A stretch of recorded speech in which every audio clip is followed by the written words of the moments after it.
EGB, your esports betting world. The only place to find the widest choice of popular games and matches to win real money. Choose your bet on a single event or express of several matches with dizzy odds. Serving the market for 7 years with over 800,000 users. Join now to get your bonus for the first deposit up to $600. EGB, you know for sure who's gonna win.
Hey guys, welcome to the OGA Artifact Dota Pit group stage. My name's Purge and I'm here with Aosin, and we're going to be covering Group A, which is going to be Petrify versus Hyped. How you doing?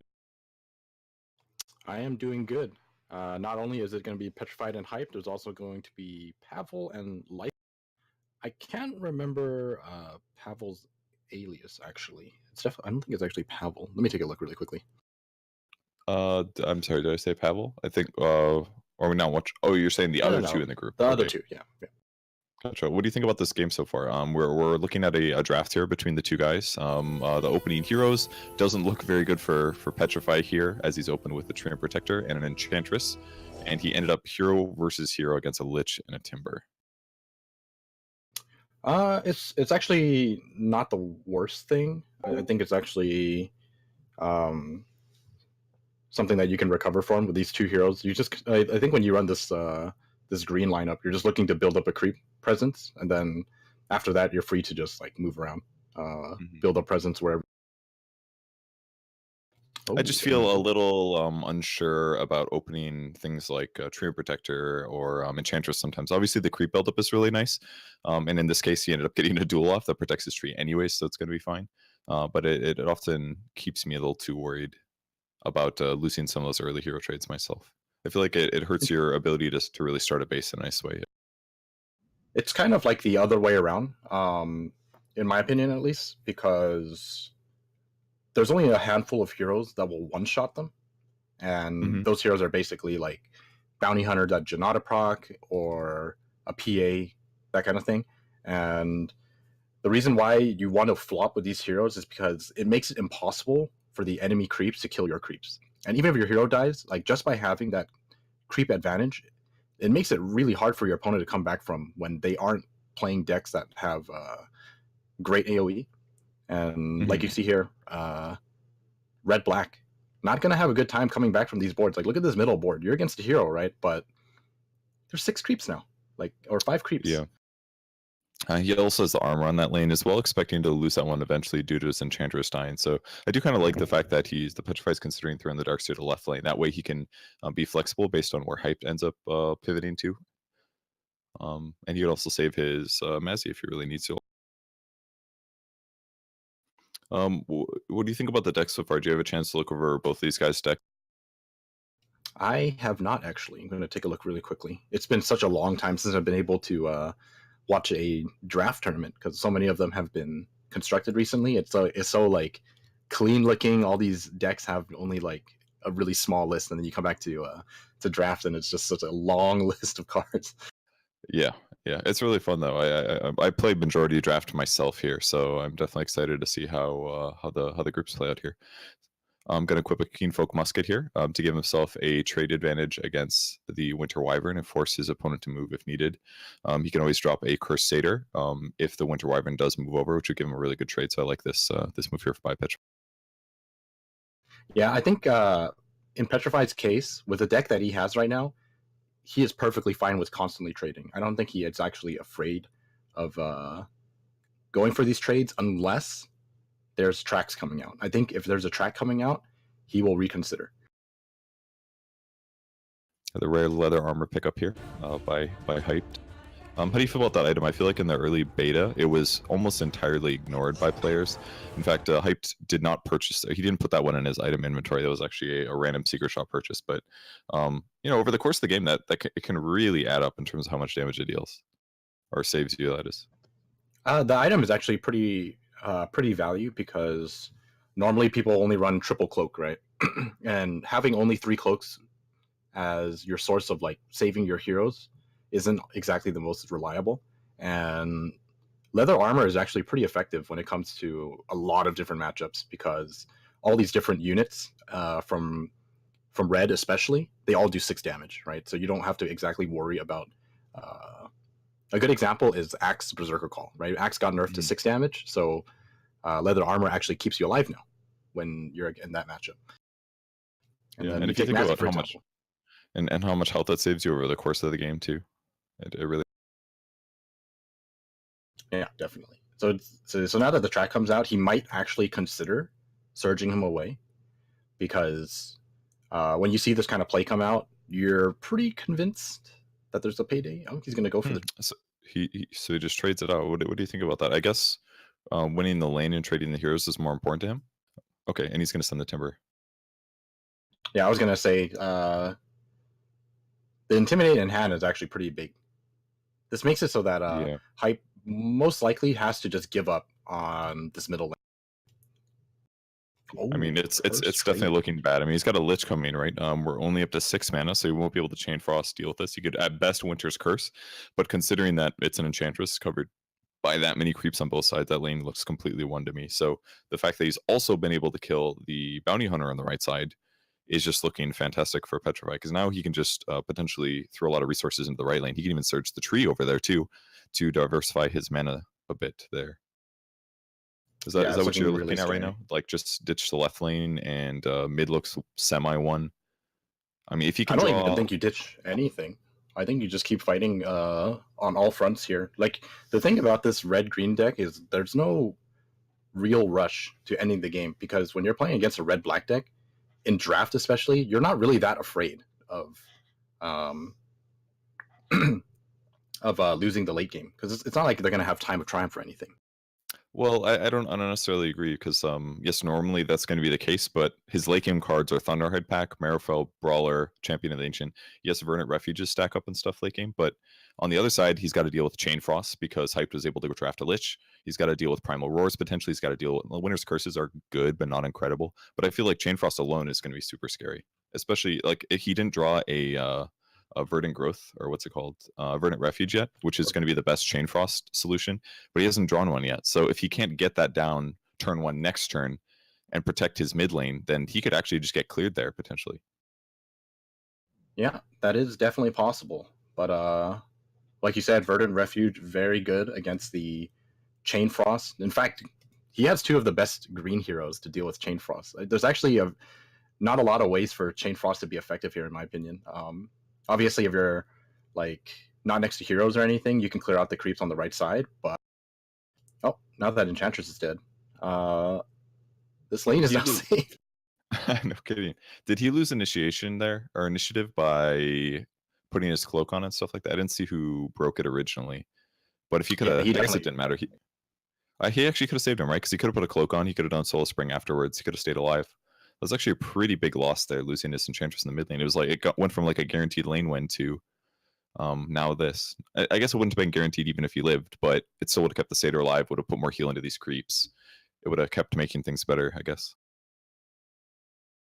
Yeah, I think I don't really blame him for making that mistake. I think Petrify has been playing a lot of constructed tournaments recently, and sometimes you're just out of the groove and you kind of forget, because a lot of these red-black decks don't actually run Hipfire. and it's just like something that might have, something that he might have just like mislooked because Yeah, or thought you maybe don't it actually wasn't see coming. it that often.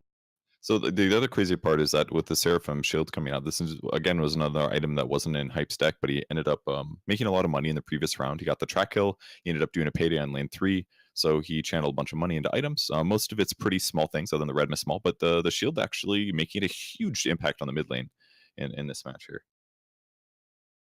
I mean, that would have been Yeah. like what, like it was like 7 plus another 12 or plus 8 damage. It was like 20 damage going to the tower, and it ends up being only like 5 last round. And the scary thing is Hype has 3 Chain Frost in his hand, so we could be seeing a lot of Chain Frost this turn.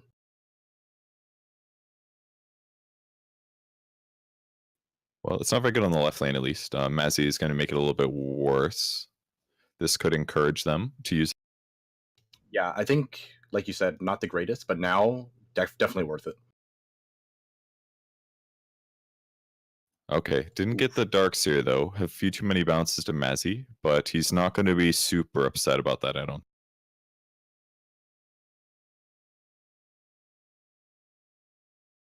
Yeah, I mean, doesn't lose his damage from the boar spawn. He's got some items that he could equip, but it just seems kind of futile. Like Darkseer's guaranteed going to die here. He will do 10 damage to the Beastmaster. Now he's probably kicking himself for not using either Iron Shell or something else instead. But it was kind of a nice turn to get the card down. Yeah, I think he felt like he kind of had to because both of his green heroes are dead, and he probably just was looking to be as mana efficient as possible, right? There's no one else he can play that's 7 mana.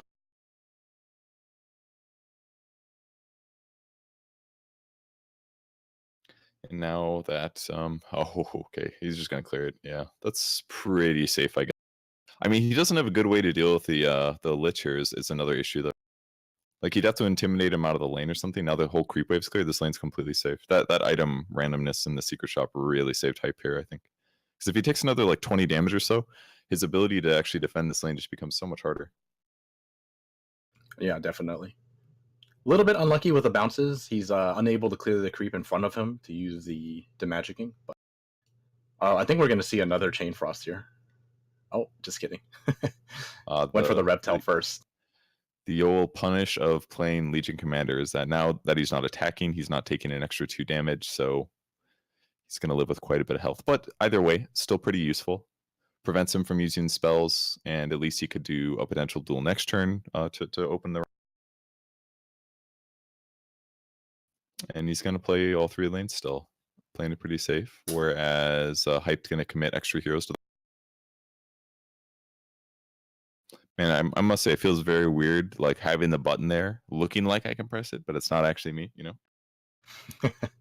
It's like all my instincts of playing this game so much so far are just screaming at me to don't forget to take your turn kind of territory. Ooh, he drew his good card. The strong common Thunderhide pack. His opponent does have a Slay in deck. Doesn't currently have it in his hand. Oh, that's always the thing that holds me back from playing Thunderhide. I don't know about you, but I'm always so scared of the Slay that a lot of times I'll just hold it for a turn extra before I play it, but I'm sure that's the wrong move. Yeah, I mean, when it comes to draft, I think isolating black heroes is something that you can actually do pretty consistently too. So, I mean, I'm definitely on board with you. I'm really afraid of slays whenever I'm playing against black decks. So, if you do want to drop it safely, just isolate. And that's exactly what he's doing. He's just waiting here. He's trying to get his opponent to make all his moves. Both players are trying to hold their mana. He uses Keenfolk Musket as well to buy a second. I mean, worst case, he could still drop some Roseleaf Druids or something like that, or do ideally Soul of Spring first, followed by a Roseleaf or followed by an Iron Shell. He won't be able to kill the Winter Wyvern with that, but still will be able to do some decent damage if desired. And then maybe afterwards drop the Thunderhide, or maybe now. We'll see. We'll see if he commits it here. He's got to be worried. Nope, he'll go for the Soul of Spring play. It's a lot safer for sure. He can still do 2 more damage to the Winter Wyvern by Iron Shelling the tree if he wishes. He could drop the Roseleaf Druid as well. That would survive with 1 health, but that's assuming that Hype doesn't play any of the items in his hand.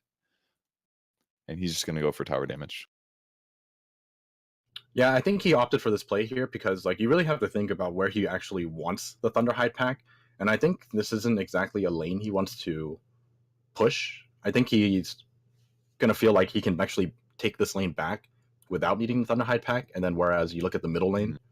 you might consider, okay, this guy has a Seraphim shield. I'm actually not going to push this tower unless I play Thunderhide here. But once again, same thing though. Have to be afraid of the Slay. But you got to play it eventually. I mean, it's the fact that he hasn't played it yet makes me assume that he will be dropping it on the mid lane. Because if you look at his hand, he's almost completely out of oomph now. Where on the hype side, he's got like 4 or 5 items now that are doing things. The Red Mist Maul is going to make this tower dying almost a certainty here. It just feels like he's kind of up against the wall, in my opinion. He's pretty much out of steam, and he needs to play his cards now. Like I know you keep mentioning the red green going decently well laking, but I just don't really see it coming because he's not going to be able to super accelerate his cards. He's got some kill potential. He's got duels that he could draw, which are really valuable. But even with that said, there's still signet rings coming on 2 of the 5 heroes now on Hype's team. So it feels like Hype just has more going for him as the game continues. Yeah, definitely that track payday really turned things. Yeah, and he could have prevented it too by surging his Mazzy away. I don't know if it was the right play necessarily, but on the mid lane here, Hyped has many options, but nothing he really wants to commit to here. Not really worth committing a Chain Frost just to kill an Enchantress, maybe when there's that much armor sitting next to her. And I'm Petrify a little gonna go surprised but what? that Petrify passed. I think he was waiting to see if he was basically passing to see to like fish for cards to be played Mhm. from Hype, and then Hype just passed, like didn't actually do anything. And I'm not sure how he feels smart. about that one. I think, I yeah, mean, I think Petrify's got to be sad, right? Yeah, he took a pretty big risk, I think. I mean, that's one of those things you really want to do all the time is fish for them to play their cards. Maybe he throws out a Chain Frost and Champ barely lives or something, and he's able to play Thunderhide afterwards. That would have been the best case scenario. But yeah, in those moments where you actually don't have that many options yourself, at best he could have played Winter's Curse, I guess. He actually doesn't have any more Chain Frosts, it looks like. At least he hasn't Oh, drawn his third one, does he? Oh, there No, it is. he I'm has sorry, it. the card was hidden. But he didn't have any other plays really. It was Chain Frost and Winter's Curse. He isn't going to play either unless the Thunderhide came down. That would have been another counter, actually. If he puts that to the left of his Enchantress where it was expected with armor and regen, he could just played Winter's Curse and killed Enchant instantly. So there's so many different ways that Petrify has to be worried in this game. It's only after the black heroes are gone from the lane that he's really going to feel safe. He can still win this lane at least. I mean, he's gotten 2 creep deploys or just 1 creep deploy it looks like into this lane from set up for the instant kill here. Looks like Hype drew another disciple. He's got an Iron Fog in hand. He's got lots of options. Very interesting to note. Petrify is just passing, constantly passing. But I think the situation's a little different this time with both heroes being threatened. I think he's actually okay with nothing happening in this lane because he will take this tower if both of these heroes go. Mm-hmm. Even after Beastmaster survives, he's still going to pass. Still no mana being used yet, so both players still have both of their cards. He's still going for the passes. Okay, finally the roar comes out. It's going to send creeps away, which isn't necessarily bad here. It does stun one of his green heroes, but that means he can use the rest now. So Thunderhide at this point. It's only 2 mana left. Yep, there it comes. And that'll give him the guaranteed kill on the Wyvern. And he's getting a heal from the Soulless Spring that was on Mazzy. So a very good move here for Petrify. Passing eventually works out. Hype gets a little greedy, hoping for the 10 damage on tower to pretty much finish this one off. But it ended up costing him. And it cost him a roar. All he did was stun a green hero and push 2 creeps away, which is only going to help Petrify. No, but you have to remember, like, that was really patient play from Petrify, but because he opened up 2 holes, and Petrify opted to go for the Thunderhide play, he still ended up taking 9 damage, which is a very big deal because you're up against a Red Mist Maul, right? So I think, in a way, Hyped actually accomplished what he was trying to do, right? This makes it so that if the Beastmaster lives, he's just going to win in the first lane. Okay, got the slightly lucky bounce on the enchant. It was going to clear everything, it looks like, but 4 damage now dealt to the mid lane, and he still does have Mazi's protective armor thingy, steel reinforcement on the mid lane, so that'll take a very long time to kill. And right lane also getting finished up. So last important lane is going to probably come down to mid if Petrify can deal with the Beastmaster somehow, and that's what he needs to do. He's looking to draw a card because he just doesn't have a way to stop Beast from doing damage here, unless he draws the duel, potentially. But even that is going to be hard. It won't be enough damage to kill the Beast. Yeah, duel actually doesn't do enough damage, and I think the only thing in his deck right now is his last Intimidation. That is actually the only card that can stop this Beastmaster, I think. Poise to Strike with a duel would have done it as well, it looks like, because then he would have been able to get enough damage. But very safe play there, opening a Winter's Curse to kill the Thunderhide. That way he can potentially block with another creep. Yeah, he could guarantee this tower dies, but it's not going to matter, it looks like. I'm pretty sure the match is going to be over. There's no way he has nothing. Beast. He has nothing. He knows it as well. So that's going to be the first game. Well, I mean, you could definitely say Hyped was a little fortunate to have 3 Chain Frosts at that point, but he certainly board controlled really well up until that point. And he was able to win a lot of those early trades. Like you pointed out, the track into Payday was huge for that match. Facilitated him a lot of gold, which got him items, which helped him delay and win trades and win trades and win trades. And in the meantime, still winning the right lane and being able to win the mid one. So it's a pretty good game. Yeah, I actually can remember if you can see I think you can actually see your opponent's deck list. Yes, I believe so. When you're playing draft in this format, and that's why I was kind of surprised when Petrify decided to let go of his tracked hero, because I feel like when you're against a deck like this, you really have to commit to not letting your opponent get out of control with the economy, because Hyped had the full combo in his hand. He managed to get the track off, and then Payday from the final lane. He had like 30-something gold, and then on that turn, he was fortunate enough to find the Seraphim Shield, and then pick up all these items to, like you said, just help him stabilize the game. It just pretty much was in full control all the way to the very end. I do feel like the game would have been potentially very different if the Seraphim Shield wasn't there, though, because he would have done an extra like 15 damage to the tower, or 20 damage to the tower, or whatever it was. And then if he uses his Thunderhide on the left lane, it wouldn't have been that big of a deal. And I mean, he maybe still loses if we're assuming that the shield never comes down, but he probably would have been able to tower kill mid, and that would have maybe opened up more resources to hard commit in the left lane. Like he maybe could have put Legion over there instead for, I don't know if they would have mattered in the end, but I feel like the shield was actually like a god tier moment there for Hyped that made the game definitely. kind of look easy. It's Seraphim Shield is like the best counter against a wide board that doesn't have something like Act of Defiance, for example. Yeah, where it's just creeps basically, because you're just taking so much damage off the board. And considering that his deck was all Enchantresses to keep your creeps alive and Treant Protector to keep your creeps alive so that you do have a wide board, it was the perfect solution when the Enchantress herself was still vulnerable to burst damage. He wasn't able to get a cloak on her just yet, so it was a pretty big. Okay, so with that first match happening, we're going to go on a quick commercial break, guys. We'll be back with the next match here between Hyped and Petrify.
EGB, your esports betting world.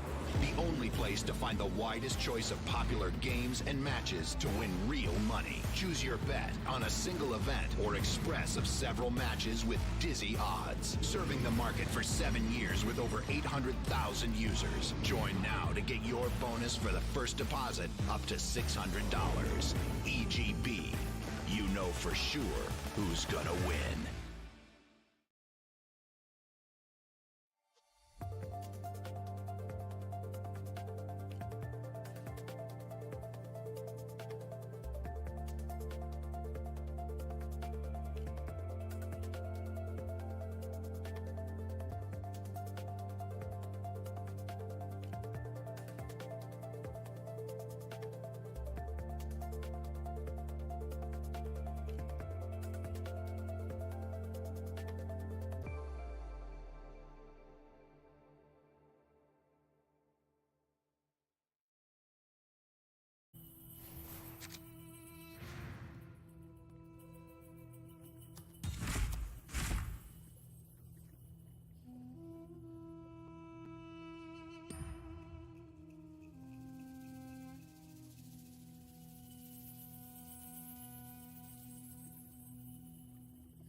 Okay, guys, we're back with game 2 here of Hyped versus Petrify.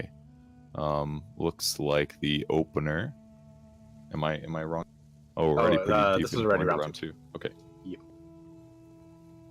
So not much, or rather, nothing happened on turn 1. There's a lot of passing going around.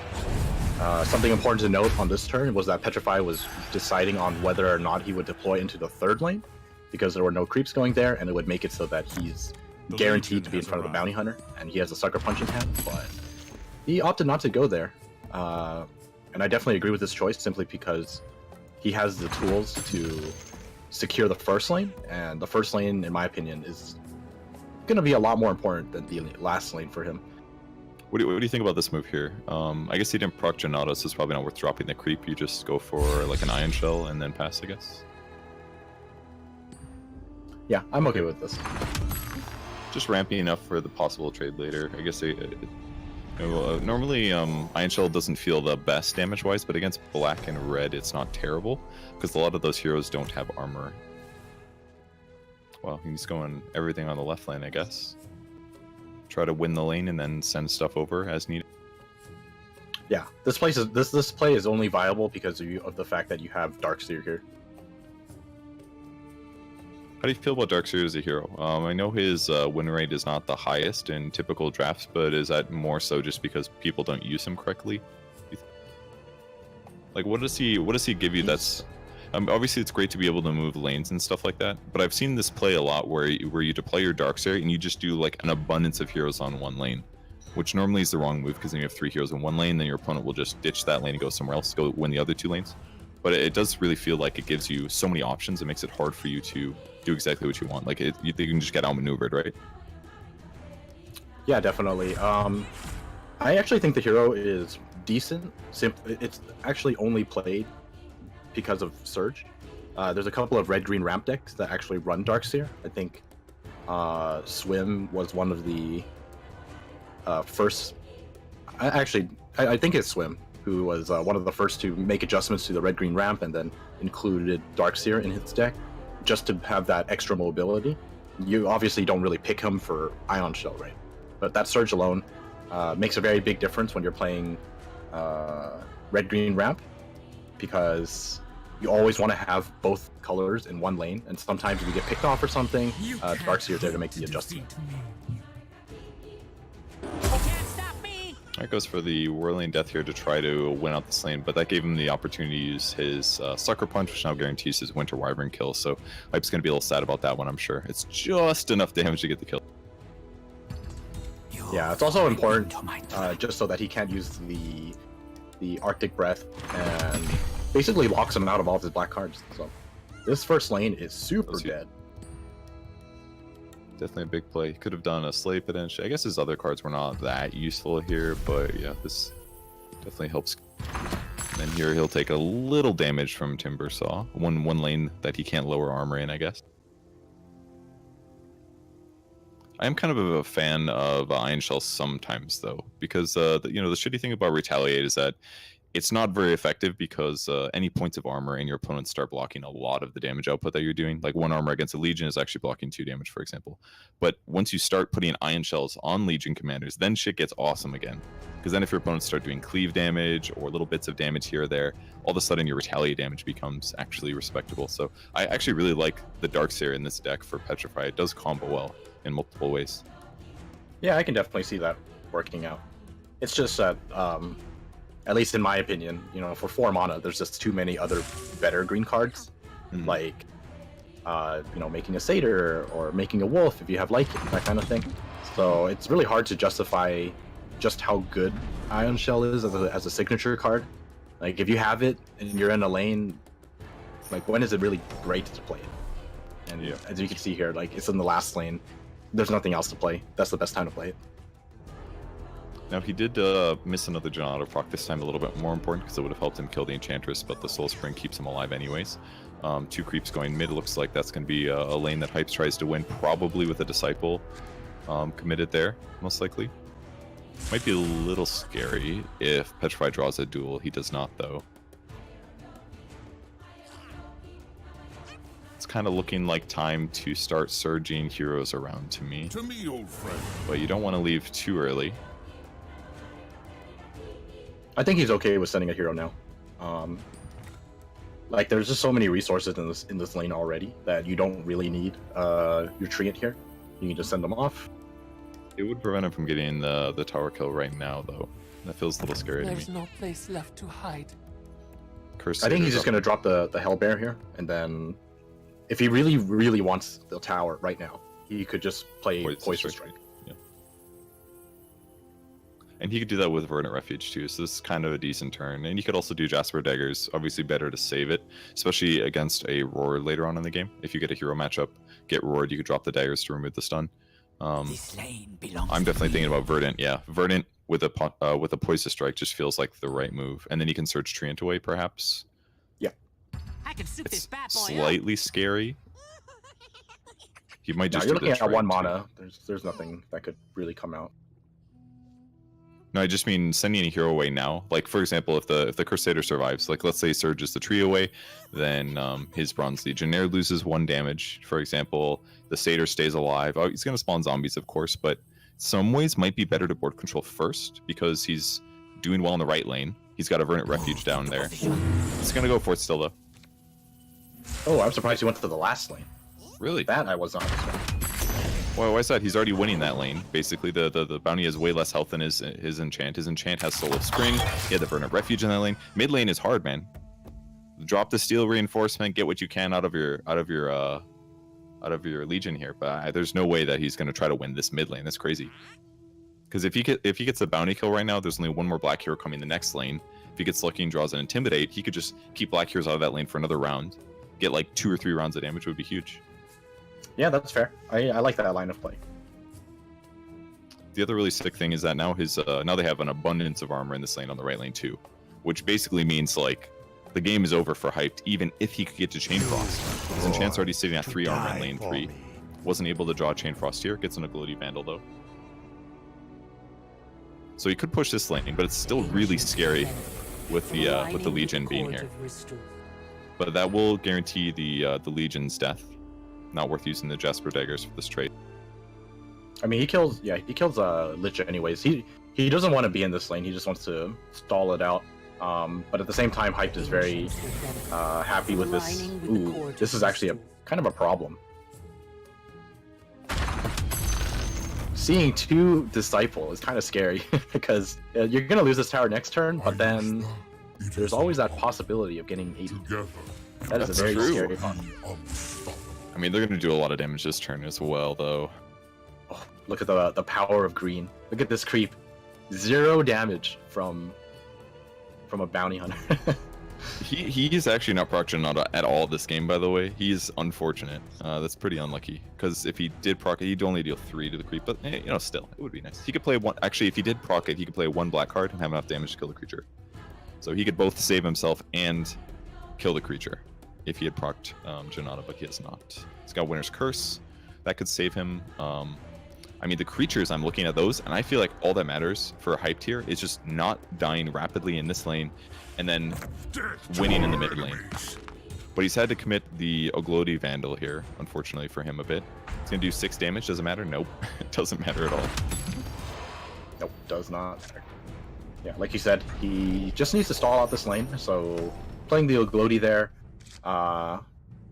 just to keep his Bounty Hunter alive, and then going to reinforce it with his Winter Wyvern. He really needs his Beastmaster to die, I think.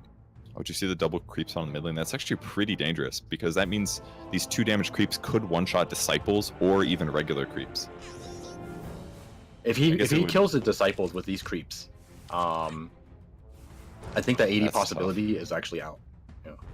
He gets one of them. No, he doesn't have a Black Hero. He can't slay that creep. He can't even Whirling Death, the important one, because his Timber's positioning isn't quite right. I guess it'd be enough damage either way. Can't roar them if that matters. I mean, he'll still kill the tower at least, but it's going to become a potential like 4 or 5v5 in the right lane when Petrify has a huge armor advantage, which is going to be hard to play through. And he's drawn another Verdant Refuge here, or unless this is the same one from before. Don't remember. But still, he had 2 of them. Yeah. Okay, so he does have to deal with potential roars. Is going to be a pain in the butt, but his red heroes are in the wrong place. This is my battlefield. Yes, And he's exactly. going to play both. Yeah, he really needs a way to get his Beastmaster out, but there's just nothing in hand because it's not very easy to pick up Blink Daggers in draft. Yeah, that's definitely true. And he maybe even wants to stay in this lane because based on how strong this board control is too, like he might just lose the first lane as well, which is one of the cool ways, one of the good reasons to drop the Verdant Refuge over there as well. He's got so many different lanes to run. I mean, one negative. Go ahead. Oh, sorry, go ahead. No, you. All right. I was just gonna say, right now he's trying his best to just let his Beastmaster die, and what's going to happen potentially is because of how much pressure is in this last lane, he might actually opt to send the Lich in the last lane as well, and that locks out all 3 black heroes. He could just drop the Thunderhide in the first lane and just go for 80, like you said. Yeah, that's why it's so scary.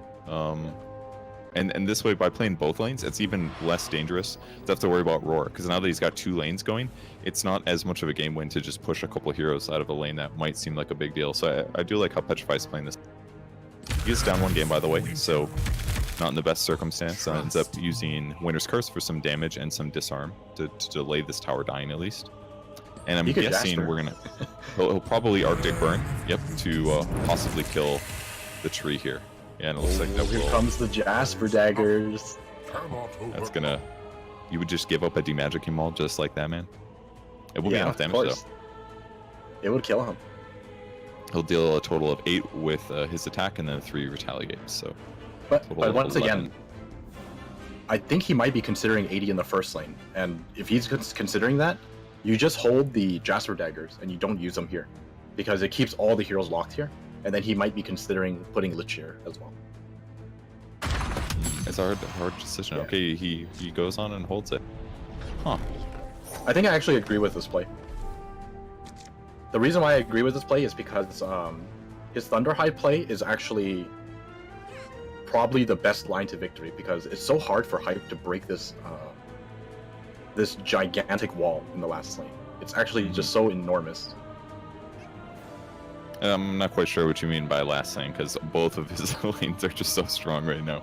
It's scary no matter what you're looking at, but it does look like Hype is thinking about doing the play that you were envisioning, committing Lich to the right lane because he has to, and in the meantime, praying to God that he gets a teleport scroll. I don't know if he's going to get the chance to buy one though. And he will commit the hero to the right lane as Legion also goes there. But again, Petrify doesn't worry. He has 2 heroes on his left lane. He has far better board control there. Everything's looking up for Petrify here. So one benefit is he does have initiation on Hype's side. Hypothetically, if he knows what might be coming, he could use enough magic here, but it's unlikely. I think that he does get a teleport scroll. No, he'll just use it. Okay. Okay, that was very good. Buys him a turn basically. No Thunderhide down. It's like 14 damage protected. That was a good move. I think he's actually not even playing around the Thunderhide. The main reason why he really needs to just play that is because it basically locks out Surge. And That's true also. And he accomplished his goal, right? Which is to get the Beastmaster killed. So that was a really good use of the enough magic. Yeah, that's a really good point. Oh, or you could put other creeps down and surge them over. You could put a Thunderhide down and surge it over. You could have surged over Mazu potentially. So it's still scary in the first lane, and he can still get damage, but it's not like he's going to drop one Disciple and instantly win the game due to not having black. Do you ever just, whenever you play draft, I don't know about you, but the other thing I'm worried about other than Slay is just like I'm always scared that they're just going to drop a Disciple and like blow my lane up. And it just like always holds me back, I feel like. Well, you can't play around everything. Whenever I'm against red decks, I definitely don't leave lanes like unattended, because sometimes, like I've seen drafts where red-black has something like Red Mist Pillager and Disciple of Nevermore. Oh, what is this? He gets 2 bonus damage from playing the card and 3 damage on tower. It also allows him to sack the bounty, who by the way has a signet ring. And he would be able to do a total of, 12 to the tower? That's assuming Petrify doesn't have a creep. It's options. And it's not like he has a way to he's just playing do it. one. Yeah. He's just playing it for 3 damage. There's nothing else. He doesn't have he could Payday for an extra 2 damage. That's actually, I mean, this is kind of a cool combo, really. Ravenous Mass with Coordinated Assault. Smart play by Petrify, though. He ends up intimidating away the Bounty Hunter, preventing more combo use of getting bonus damage from the Coordinated Assault that then the Ravenous Mass would eat. So now it's just a straight up 3-1 temporary. And he can still play. He can drop the Hellbear Crippler in front of the Ravenous Mass now. Guarantees the Mass dies and doesn't become a problem for the rest of this. And instead he's going to go for the Wyvern trade instead, which is also really, really good. God, look how tanky these guys are. This is actually such he's a gonna good... live. Yeah, he's gonna live. This is such a good position to be in for hype, because not only is he like pressuring super hard in the last lane, he still has that Thunderhide pack in hand for the first lane. You said hype, but you definitely mean Petrify. Oh, sorry, right? for Petrify. It's Yeah. like doesn't look great for. He's got one weak Bounty Hunter. He's got this strong ass 1-1 on the right lane. I don't know, man. This is looking like a win for Petrify here. Looks like he's about to even it up 1-1. Best thing he do is drop Timber Saw in the right lane, but there is a lot of damage coming his way here. It's very interesting how different these matches were, right? What's the big definer between game 1 and game? I'm telling you, no track payday. No, it's no track payday. I mean, he also doesn't have a Chain Frost though. But surely that's pretty track true. payday is big, because I mean the track payday is used way earlier than 7 mana. And then it accelerates you to actually win some of these trades, because a lot of these trades were like the difference of 2 health, basically. Like in that last lane, if he gets another heal item to drop on Lich stays alive, can use spells next turn, for example. That's the benefit of gold in this game, and it just pushes you over that edge to help you win some hero trades. Does send the Thunderhide to lane 3 too. He is trying to win right now, and okay, he's gonna call it. didn't have a black hero to slay the Thunderhide. There was almost no way that he's able to block everything there, and that's going to be game 2. Pretty good match. Definitely very different. No track payday, like you said. There's a lot of anything other else things that like happen. anything else? Anything major on the top of your head that was really impactful? A couple of things. When you play this kind of deck where you have Enchantress and Treant, if you're winning lanes, like let's say for example, like a big example in this game is that he was dominating lane 1, and he had Enchantress in the last lane not taking any damage, and the middle lane was going kind of whatever. Like he had an LC there, but eventually Hype took it. But when you have heroes that can play strong improvements in lanes that you don't really have any other cards you need to play, that's like a very, very big difference in terms of how the round goes. Because being able to get out those Verdants made it so that even if he did draw the Chain Frost, it would not be as devastating as the first game, right? That's true. And then, he had the Verdants with the Soul of Spring that he managed to draft. It's one of the highest win rate green cards. So kind of everything going his way that game, unlike game 1. So that means we are going to have to play a third game to figure out the winner. So we'll be right back. Just going to run some ads quick and figure out who's going to win this first match here.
EGB, your esports betting world. The only place to find the widest choice of popular games and matches to win real money. Choose your bet on a single event or express of several matches with dizzy odds. Serving the market for 7 years with over 800,000 users. Join now to get your bonus for the first deposit up to $600. EGB, you know for sure who's gonna win.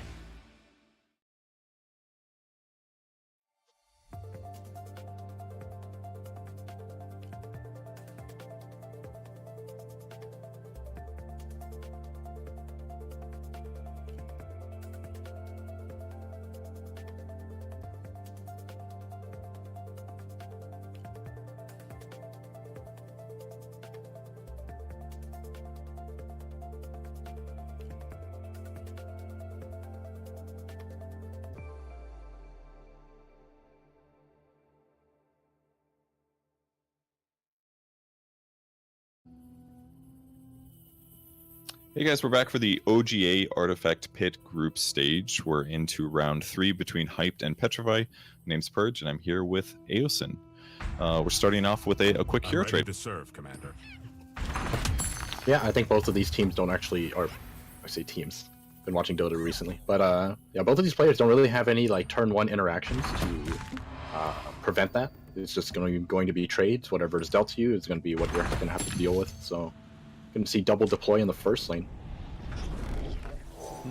Interesting. Yeah, no track there would have been the really good one there for Hyped. Finally get to watch the game from his perspective as well. And we'll see where Petrify ends up dropping the Mazzy. Looks like lane 3 is a little scary. This is one of the most unfortunate things sometimes when you do open a tree, you just don't get heroes or creeps at the start, and you don't get heroes or creeps deployed either. And all this armor advantage that you're looking for just never really comes out.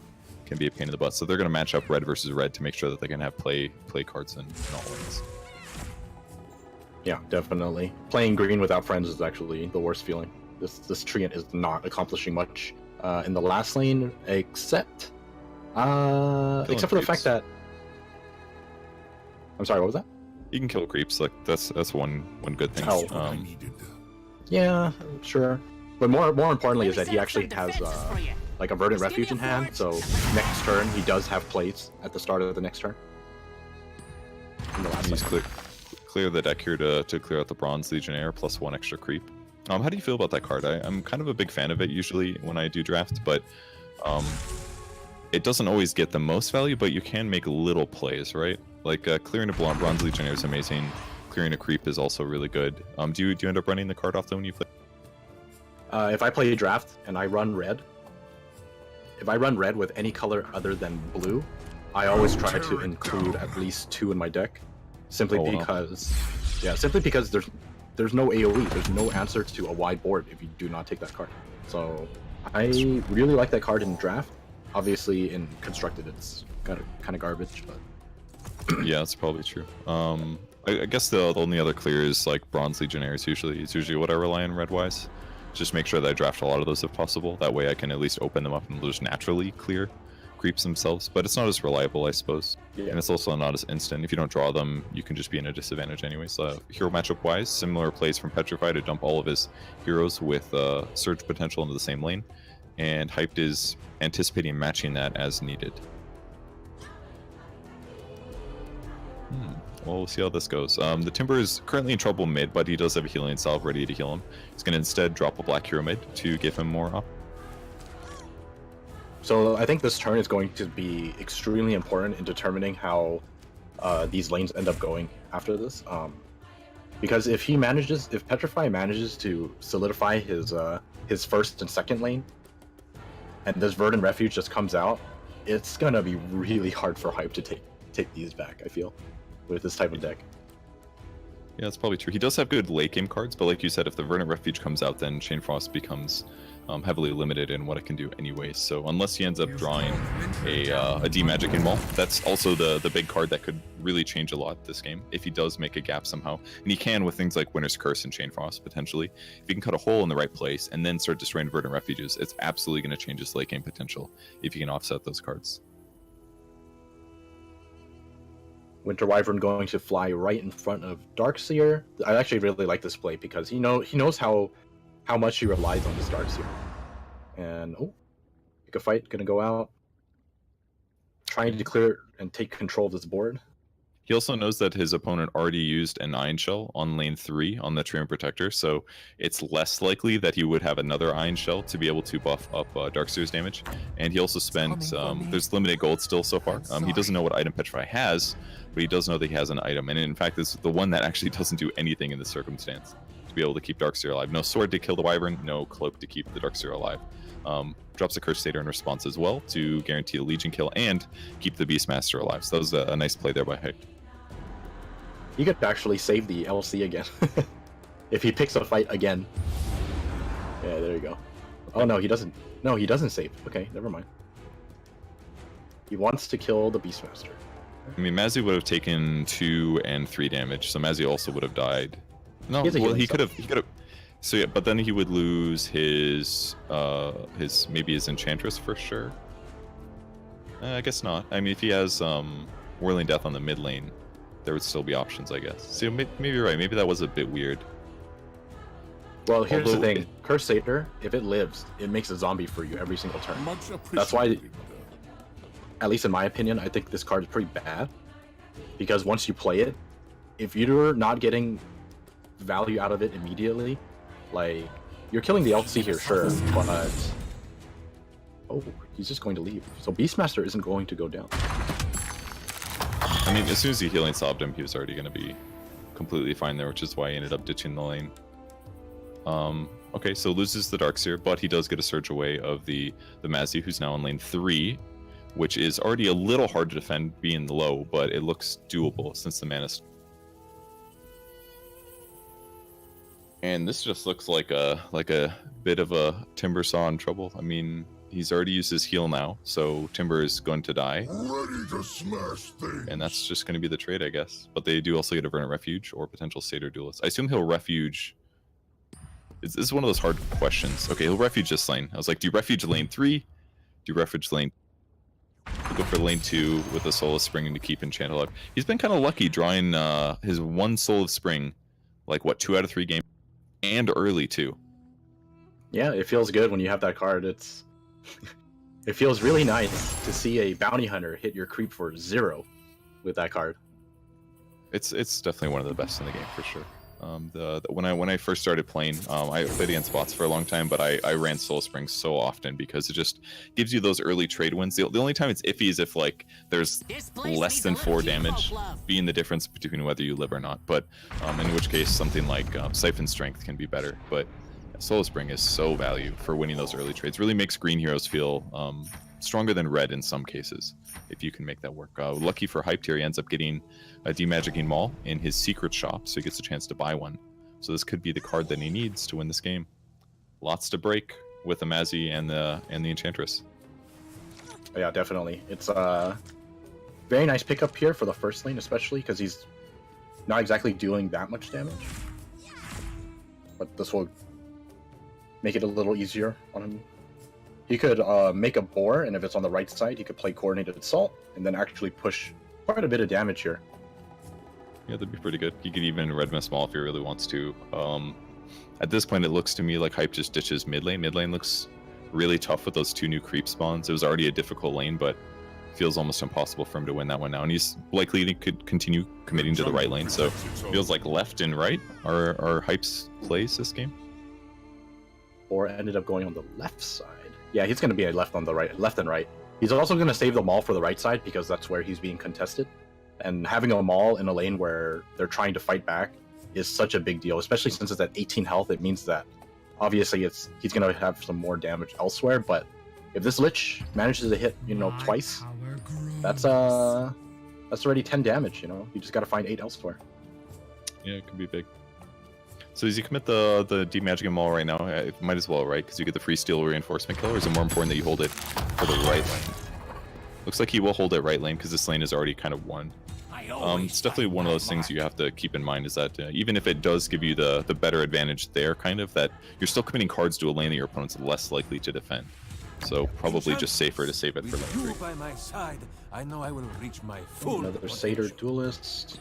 So Petrify has 2 duels in hand, but unfortunately no short sword to make that Mazzy do 8 damage. Only Oh, he's way gonna kill it the was armor gonna here. go. Oh, this is so sick. So he commits Winter's Curse to kill the creep, and now, because his opponent already played mana, he's going to use the Demagicking Maul to kill the Verdant Refuge. And now, next turn, he can actually win this lane with the Chain Frost, because there's no more armor on these creeps. This was a really smart play here by Hyped. Makes me rethink Winter's Curse a little bit here. Yeah, a lot. I think this is this might actually that might have actually been game because, like you said, this makes it so that all 3 lanes could be won now for Hype, and we do see that Maul come out in this lane. So there's pressure here, there's pressure in the middle lane now, and then first lane is really hard to fight back into. I mean, hypothetically, he could drop like Darkseer Legion left lane, pray that he gets another Verdant Refuge, search like Legion Commander over to mid maybe. Because if he does get a duel off against Bounty Hunter, it'll be pretty good. Ends up placing an Ironfog Gold Mine into lane 1, I believe, which is a loss of 3 gold, of course, but the benefit is that he's going to double duel him. He's gonna double duel him. Ooh, I guess it's only 2 damage to Timber each time. Very card expensive, but It's not looking good. When you're playing against someone and they have 1 card in hand and it's just an item, you're feeling very good about your game right now. and he used 2 duels, arguably the most powerful cards that he has in the whole deck. Yeah. And He can more get some importantly, he's just looking at his hand. He's like, I have 2 Chain Frost. I know exactly what I'm gonna do. He's gonna play every lane. That's what he's gonna do. Yeah, he's committing everything to the mid lane, basically knowing if things go bad there, it's gonna be rough. Man, it really sucks for him that he committed both duels there, but he felt like he needed to keep his tower alive. But now he can't just get an easy dual kill on the Bounty Hunter potential. It's a tough one here. This is a really good. If Petrified deploys double mid though, that's a really good deploy. I really like this deploy.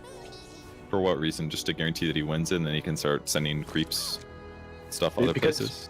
Yeah, because you already have 2 heroes in the last lane, and it's actually because you committed the double duel on Lich, it's not very likely he's going to be able to take the last lane with just 1 red hero.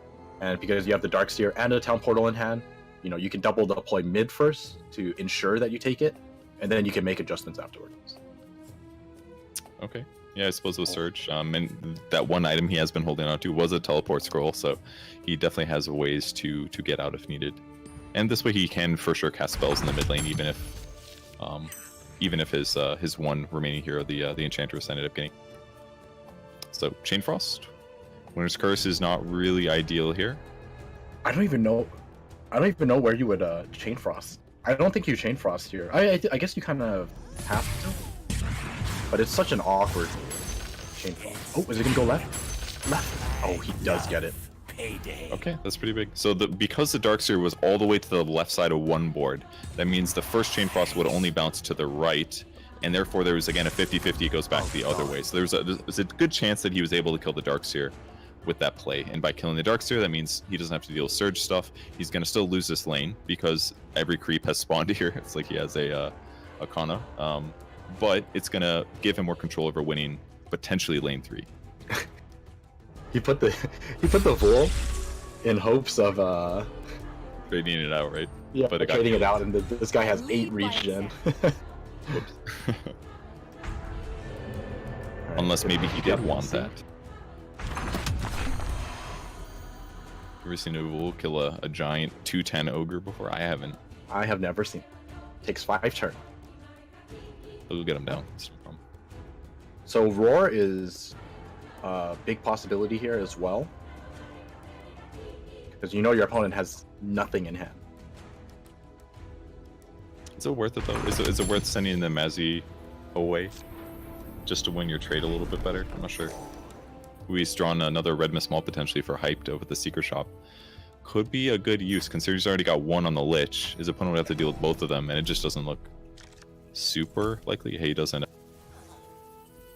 Hammers for days, man. Left lane is still very healthy. surprisingly. Which pick up the maul. The you're maul, referring? yeah, I like it a lot.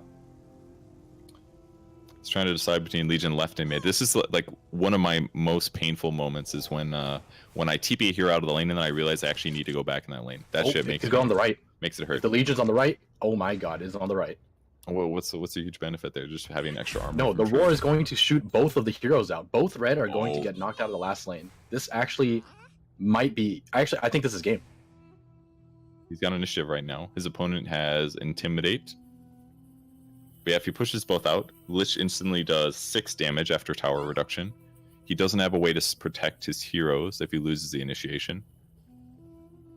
So he's And he's thinking still about dealing damage. he's thinking about taking the tower because what's going to happen is he's going to fly, then he's going to play Sister on the right side, and I think I haven't done the math, but it gives the Sister 6. It's not going to be. It's going to be just be enough. Yeah, it's going to be just. He could burn Oil mid lane too if you really wanted to, and then fight through the pain to get initiative back, or he could wait to hopefully chain frost mid too.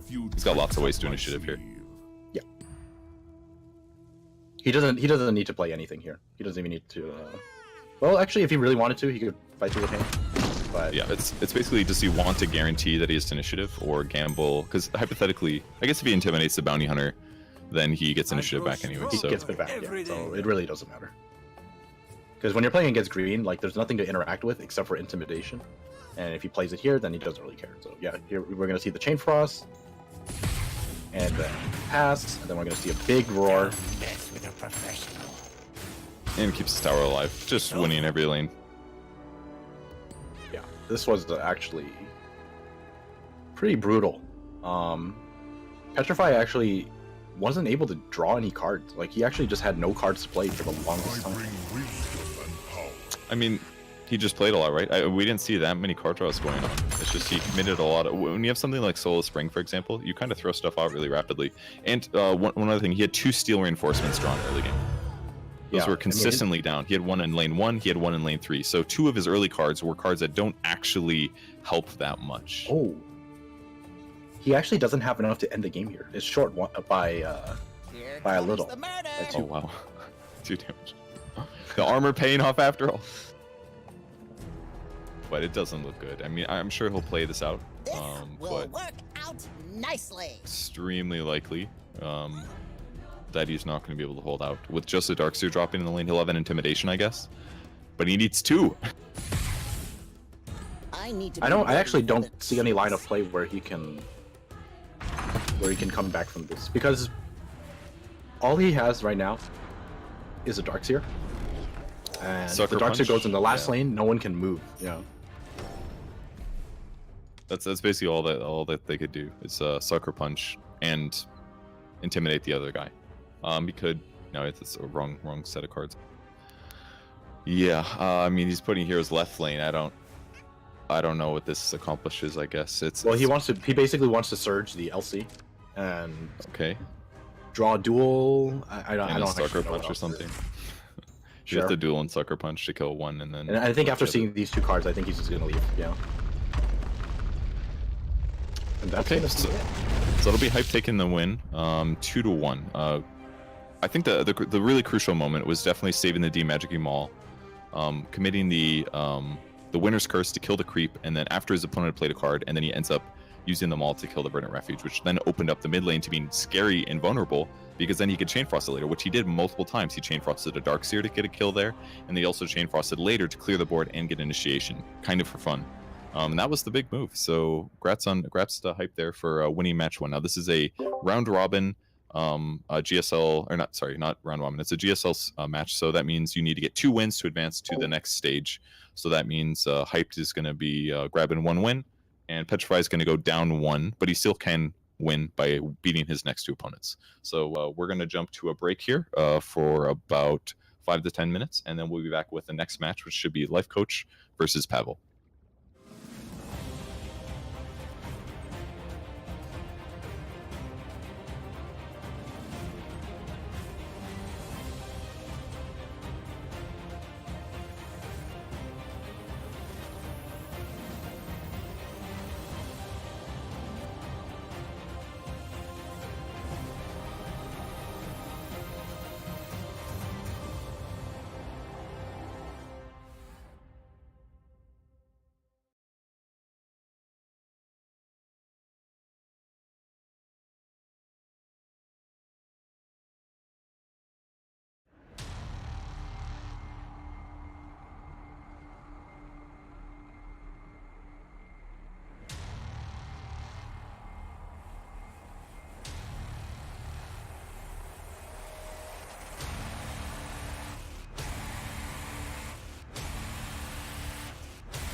EGB, your esports betting world. The only place to find the widest choice of popular games and matches to win real money. Choose your bet on a single event or express of several matches with dizzy odds. Serving the market for 7 years with over 800,000 users. Join now to get your bonus for the first deposit up to $600. EGB, you know for sure who's gonna win.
Hey guys, we're live with the next series. It's Pavel versus Life Coach. My name's Purge, and I'm here with Aosin.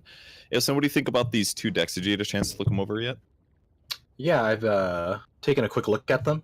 The first thing that stands out to me is the fact that Life Coach is playing with a blue hero. I don't know if you know much about his thoughts on blue heroes, but he does not like blue. So it's very surprising to see him with Prolix. That is interesting, and it's also a splashed one. It's just one single blue hero.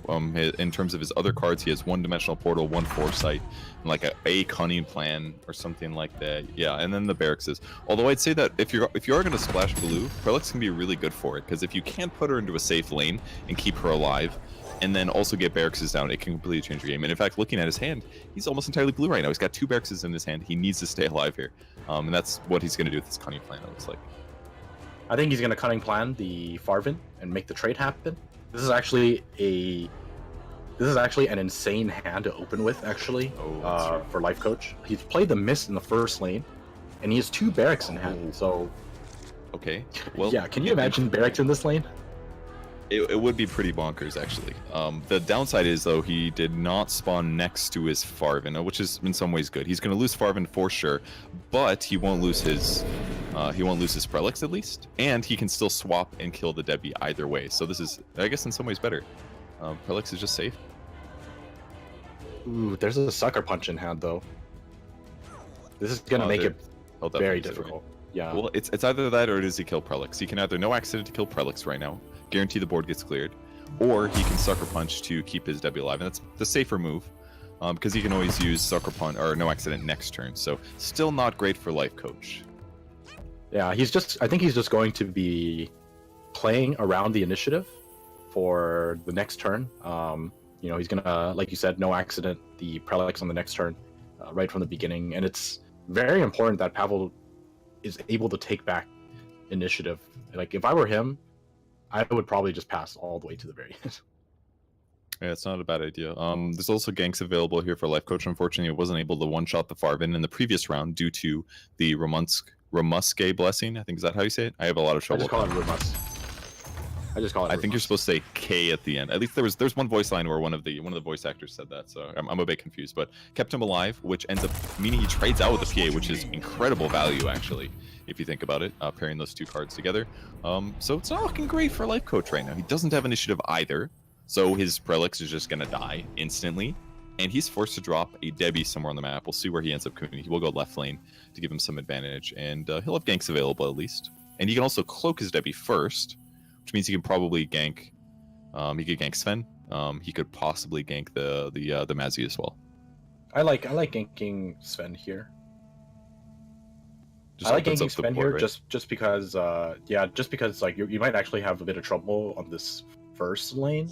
I don't know what his line of thought is if he is going to take back this lane, but it really hurts him to lose his Prelix here because like it's 5 mana. This is where you want to play him, and he's kind of locked out of his other cards. So. Yes. On the bright side, he does get 1 more damage onto his Prelix here before he dies, and he got 1 creep spawn out of it. But this is a really painful time to lose your Prelix, especially because he did draw so much blue in his first opening hand. So tough one for Life Coach for sure, but it was expected. I doubt he was surprised there to end up losing. He could also do a Relentless Pursuit, actually. See what he ends up doing with his gank here. Some make it harder with the Mazzy going up to 10 health. So he won't get the easy trade. He could potentially gank the Mazzy first, but unlikely. Yeah, much easier just to get a hero kill. This is probably the right move in case his opponent did have something like a Disciple or could drop an Oglodi Vandal in the mid lane. It would have been way too much damage on this round when he's undefended there. But next problem is now he's losing to the Mazzy. So maybe a Relentless Pursuit now? Go somewhere else? What do you think? I think you just take the hit here, personally. It's a tough call because like where do you go with the pursuit? If you're gonna go anywhere, the best lane is the last lane. You can pursue the creep, get rid of the creep, and then you could maybe like gank the Sven, trade your Debbie out. He's gonna move him. Yeah, you can go mid actually, and gank Sven. Yeah. Or go mid and trade creeps, and just live with that is also a possibility. But I guess ganking the Sven is all right. He's basically spending, but he would be spending 2 cards to kill 1 hero. I think it's better just to trade out though. It gives him board presence. He can draw some kind of a heal. Like yeah, playing another gank there just didn't feel too good to me. It's not great for Farvin over here on the left lane, but he's spending Prowler Vanguards to get some armor. I mean, this is really the lane that you want Farvin to be in anyways to reduce all this cleave damage. So it's not terrible for Life Coach. We'll see if he passes as well. He could reduce 1 damage to his Farvin, set up some really nice AoE armor, but I may want to hold initiative for the next round because this will give him the potential to use gank again if he drops PA in the left lane. It's probably a little safer. Well, it's surprising to see that he didn't drop it there simply because he didn't have initiative. Pavel is the one who has initiative, and so. Oh, you're right. Deciding not to is a little surprising. I guess he wants to drop it. I'm just gonna have to assume that he just wants to drop Prowler Vanguards in the Mist of Avernus lane. Yeah, that makes a lot of sense actually, because yeah, they're gaining damage anyways there, and if they can increase creep longevity and hero longevity in this lane, it's by far more useful anyways. So yeah, you're definitely right on that one. Makes a lot of sense. So what's the opening move here on Pavel's? What do you think here? His hand is enormous. Yeah, he's got a Mist of Avernus he probably wants to put down at some point. He could intimidate potentially. He's got weapons as well. He could potentially get a demagicking maul if he drops it on Mazzy right now, but very likely that Life Coach would respond instantly. with most likely like a Prowler Vanguard. Yeah, I think there's actually a decent chance he just plays DI. Yeah. Okay, very You trade safe. with the This is perfect you trade with the for this PA. You know, you don't lose anything. You keep a very strong board presence here. Unfortunately, you don't get to play that Miss Avernus. I think it's like pretty important that Pavel I will defend finds a us way to all. play it as soon as possible, because you're just losing value every turn that you don't play it. Yeah, and Pavel trying to fish out here to see if he can get the Demon Magic Game all down. Because if Life Coach does spend all of his mana, he's not going to be able to deal. He's not going to be able to drop a creep. So if he spends more than 4, then he's in trouble. So if he does a gank, he's not going to be able to end up blocking the Demon Magic Game all. He's going to lose his Mist of Awareness. Ooh, the middle lane Wouldn't be actually great. looking terrible for Life Coach too. Oh, yeah, that really sucks. Killing the Debbie. Tell us what you He'd have to mean play when Disciple to keep his W alive. strong. Didn't quite get the items that he wanted. He does end up putting down the creep to be safe, which is wise to do when Pavel has this many cards in hand. He's also got Prelix coming in the next round. Speaking of which, there's also going to be a line with Finger of Death. That's really scary, actually. Because he can put a cloak on his Prelix potentially if he has initiative. And he needs to keep her alive and get these barracks played over the course of 2 turns. And it's going to take a while to do so. Yeah, the deployment is going to be really important next turn. It's going to be a game of chicken, I guess. Because right now the thing that's limiting Life never Coach is see this his coming. blue cards. He really needs to play these barracks if he's gonna fight against this first lane, I think. Initiative stays with Pavel, much like last lane. Is he going to save his Debbie with a Disciple is the question. It's a rough play. He Oh. loses Disciple. All he benefits is nothing. He would keep his 1 HP Debbie alive. But it I does think you actually feel... just do nothing here. I mean, Good. hypothetically, can gank keeping the him Sven. alive would be good. Okay, I think yeah, I ganking guess the Sven would ganking. be okay. He's gonna pass on that. That was, think, that was like- pretty unlucky. Yeah, ganking Sven is like, it doesn't feel great, but it does make it so that your Farfin lives, and that potentially the Lion will have to go to the last lane, and that it kind of frees up space for your Prelix. Could keep his Farvin alive here, This is just what but I need. gonna only have 2 health left. Not great, and the most unfortunate thing about him losing his W in the mid lane was he could have just done 10 free damage to the tower while dying. That would have felt okay to me. Yeah. But the fact that he traded his hero for a creep, that's rough, man. Really tough arrows there. The fact that both he was hitting the creep and the creep was hitting him was definitely a moment of really unfortunate luck.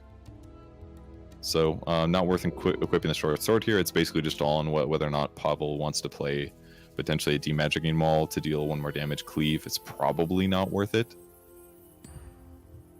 Yeah, He'll end up passing. So sets him up decently. His Sven's already got tons of damage. He's consistently clearing his lane out. Life Coach has 5 gold. It's going to go for the Potion of Knowledge. Pretty smart play now. Try to draw cards that aren't blue, ideally.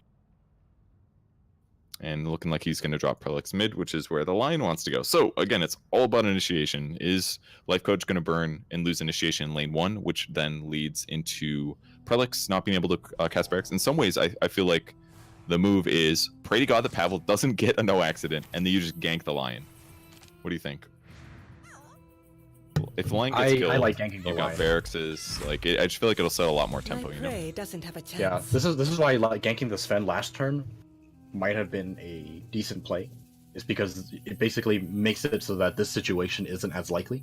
And now that you're in this situation, you kind of have to gank the Lion now. I don't really see any way around it. Otherwise, Just- you're just gonna So if- even if you have initiative. So if you would have ganked Sven last turn, there wouldn't have been a God Strength.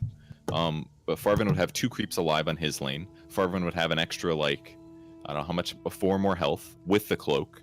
And then if you put Prelix mid and he ends up getting Finger of Death, then at least you still have, like, super board control in the right lane, is what you're saying, right? Yeah, correct. Because like if you look at his hand right now, he could start building up the board with Selfish Cleric, for example, and then all the creeps would have also lived. You know, it would have been widened. And now it's kind of hard to fight back into that last lane because this Sven is 9 damage. It's tough. That one shots creeps with cleave. Yeah, that is pretty scary for sure. And a little bit of armor here or there is not going to make a difference. So, Yeah, kind of a tough place for a life coach to be in here in lane 1. It does kind of just look like he can't do gank into payday either, is the other unfortunate thing, because then he would lose his black hero. And again, because he drew a short sword and not any kind of heal, there's his ability to even live through this is tough too. And that's another bad thing. He doesn't necessarily want to do the gank here, because then he doesn't even get the Debbie trade either. And then there's still a high damage black hero on the board. Against Mist of Avernus lanes, you just got to kill everybody as fast as possible. That way they don't build up to ridiculous levels. Yeah, I think he has to gank here. If he doesn't gank here, it's going to hurt bad. Still can do a Demagic Maul play to kill his opponent's Mist of Avernus, but in some ways it does look like he's already going to win this lane. This splits his P up to 10 damage, gives him maybe more options in kill, because now he deals 14 total if he does do a gank. Anything else that could be done gank-wise? You could take out a Farvin now. Take out the Farvin. I'm really surprised about this play. It's like he knows that his opponent has a Demagic Maul. That's what it feels like so far. Still has 4 Maybe mana, he wants so- to gank the Farvin? If he ganks the Farvin, he gets to push 11. Okay, he does go for the lion kill. Okay. Yeah. I mean, it's very safe to do. It not only does it guarantee that Prelix stays alive, but it also sets you up for the barracks plays, and there's no Finger of Death being getting cooldown reducted. So we're only going to see 1 Finger of Death this game, almost for. You need the place fortified? I'm on it. That was He a drops- very, very important gank. I'm still a little confused about the Disciple play. I guess he just wants to stall for 1 more turn. I feel like it doesn't really change too much because he would have lost it in 1 turn anyway, like in the same amount of time. Okay, he'll barracks that lane. That's kind of what I assumed would happen. Because now that he's saved 6 damage, it's possible to save it with a little bit of That's creep true, that's spawns. true. Guaranteed an He extra does have barracks. a dimensional And they're getting portal. missed. Like, I think his game plan basically is, like, if I can just put Prelix mid, okay, she'll sit there, he's going to have armor, that's fine, I'm not going to do much damage. But if I just start lumping barracks heavily on the left lane, and I keep my Mist of Avernus alive, it could be huge. He could easily still win that lane by overpowering it with just massive creeps and Mist of Avernus. It's certainly possible. But it comes down to whether or not he can keep the tower alive. He got an extra creep spawn there, which is huge. And with Debbie, that means no way that they can that he can kill it with the Yeah, at least I think you're right about that. He's going to try to win the first lane. I think he's given up on trying to beat the Sven. This Sven is just too problematic for him to deal with. It's a hard counter to red heroes anyways, though. It's just, you're like, okay, you won your lane. That's fine. You can have it. They don't kill it that fast. They don't ramp up unless they have something like Red Mist Pillager. Just leave him in his lane. He can win mid for now, and it's going to look subtly okay for Pavel because he's got the armor there, right? And then he's going to drop a green hero. He's going to do Armor of the Rebellion later, and that's when stuff actually gets really scary for Pavel again. Something really interesting about Pavel's deck actually is he had like 14 green cards and only 1 green hero. It was like 13. It was an abundance. He's a 43 card deck. He has really good late game red cards, but he just had a stupid amount of green cards despite only having 1 green hero. What's up with that? It was a little confusing to me. I'm not too sure. I mean, he has some really like quality green cards. That's the only thing I can say about it. And oh, dude, the intimidation coming out. That was so big. Yeah, but important to note that the tower is still not dead. Actually, I think he has to slay here. Yeah, you have to slay here. Just guarantee the tower dies. Get it over with before the 3 heroes come. Yeah, you can't play it slow. Is it worth wasting a sword here to Demagic Maul? You can kill Barracks. No, he's still gonna hold it. No, I don't think you mind, because the reason why is because like now that this lane is dead, your life coach is not going to be able to fight back at that. At least I don't think so, and he's gonna have to focus his attention elsewhere. So So what you're would gonna you say that do the mid lane Magic and here? Maul? I think you're saving the Maul because there's a potential for a barracks in a different lane, and then that's where you want to hit him. Okay, that's fair. What about this mid lane play? Life coach only has 8 mana. Unfortunately for him, you would love 9. You could play both the portal and the barracks. Do you drop the portal here? Okay, he's gonna go for the barracks. He's still going left lane, right? He's still going Okay. left. So without the Maul appearing, this looks like an okay play because basically he's expecting to No, lose but lane he's gonna 3. Maul here. What's your point? I don't understand. So he Mauls here, right? This makes it so that because right now the problem is life coach is only winning middle lane, right? This makes it really actually impossible to win this last lane, and it puts him on a 2-turn timer. If you break that, it means that Anyways, there's no. actually no play. He drops 1 green hero mid. He can do Arm the Rebellion to end that, or he could just leave his heroes. He'll drop all 3 heroes left now, and he's just gonna win left lane. Surely, no? Why can't he just win left lane with this barracks advantage that he has over here? I'm confused. Like, why is he matching up against the Sven instead? I mean, there's less tower damage to deal, but am I wrong here? I'm trying to see his. He's only got. I'm sorry, he's got 17 health only because he just took a shitload of damage. That's what I'm super misreading. Okay, you're right. So, because they did so much damage with the spring the trap with the Sven damage, otherwise he can't fight left because he would just lose right. Yes. So he's basically gonna buy time. He'll buy time with barracks and then try to win lane 3 with. Okay. Okay, that makes a lot more sense. It's rough. Like so basically he barracks left because he is afraid of getting 80'd, right? There's a Mist of Avernus in the lane, so it is possible. But not having the barracks on the right side makes it so difficult to fight back. Like, look at this lane. There's a Finger of Death ready. It's a wide board. Spring the Trap was used.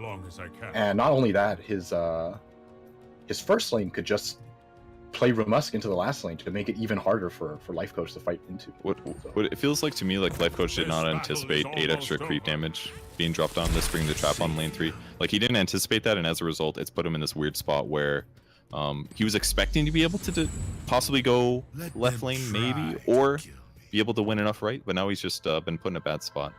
I mean, Spring the Trap's not common, right? It's a rare card. You don't get it often in draft. He knows that his opponent had it, I guess, but it's definitely made a big oomph push on the right side, that's for sure.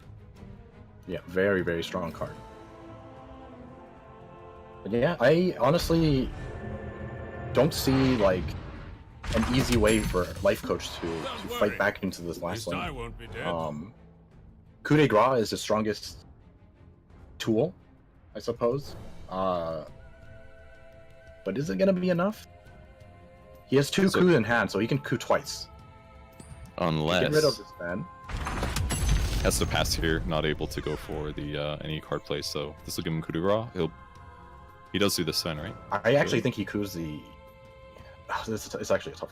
So he should be fearing black cards in my opinion, because he hasn't seen that many black cards this game. But the reality is that his opponent's cards are half green because of the fact that he has so many green cards in his deck, and it's really hurting him now. He's got these 3 Prowler Vanguards that could be so many other things. He actually doesn't have any plays other than red cards.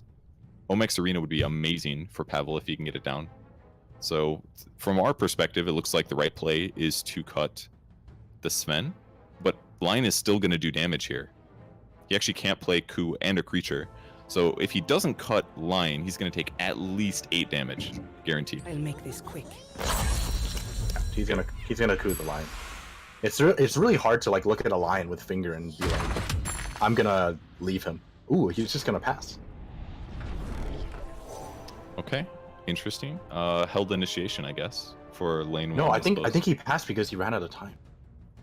Is that correct? Oh, you might be right. Yeah, he's at 29 seconds now. He's at 29 seconds, yeah. So I think he right. had no choice but to pass. I think that's the case. I don't know if you can play fast enough. I've seen that before where you can play cards even if you're really low. You have like, didn't they just change it where you had like a couple seconds or something? It's like every time you have an action, you have like 2 or 3 seconds. Yeah, that way you can get an opportunity to play. Yeah, but he should have played like something, right? Like so you definitely God Strength or something. But maybe he's worried about initiation on the left lane or something. It's a really tough call. I mean, I'm just gonna assume that that play was made because he's out of time. Yeah, you're probably right. I'll show him what I can do. Ends up doing Omex right lane now, knowing that he just needs to win out that lane and he'll be fine. He does need to draw cards right now. Still winning this trade out here. He could drop the Prowler on the left to keep his Selfish Cleric alive. Like, hypothetically, if Life Coach can just buy more time on lane 3, he might be able to overwhelm left here, because he's still getting these creeps slamming down. He's not going to burn initiation, though. He wants to hold it to potentially win mid, or right lane. Yeah, I'm going to keep the initiative. Going to see another coup de grace coming out. So does this mean he can win this lane, though, is the real question. Man, again, PA getting an arrow, going to hit the Centaur on the left. But if he does keep cycling heroes, what he really needs is he needs creep spawn right lane, and that's just not what he's getting. He needs his heroes to be able to hit buildings. And all he's getting out of this one is a massive 2 damage. It's very tough. Yeah, it's rough. Like, he has two good creep cards in hand, but just nothing he can do because they're locked out. Yeah.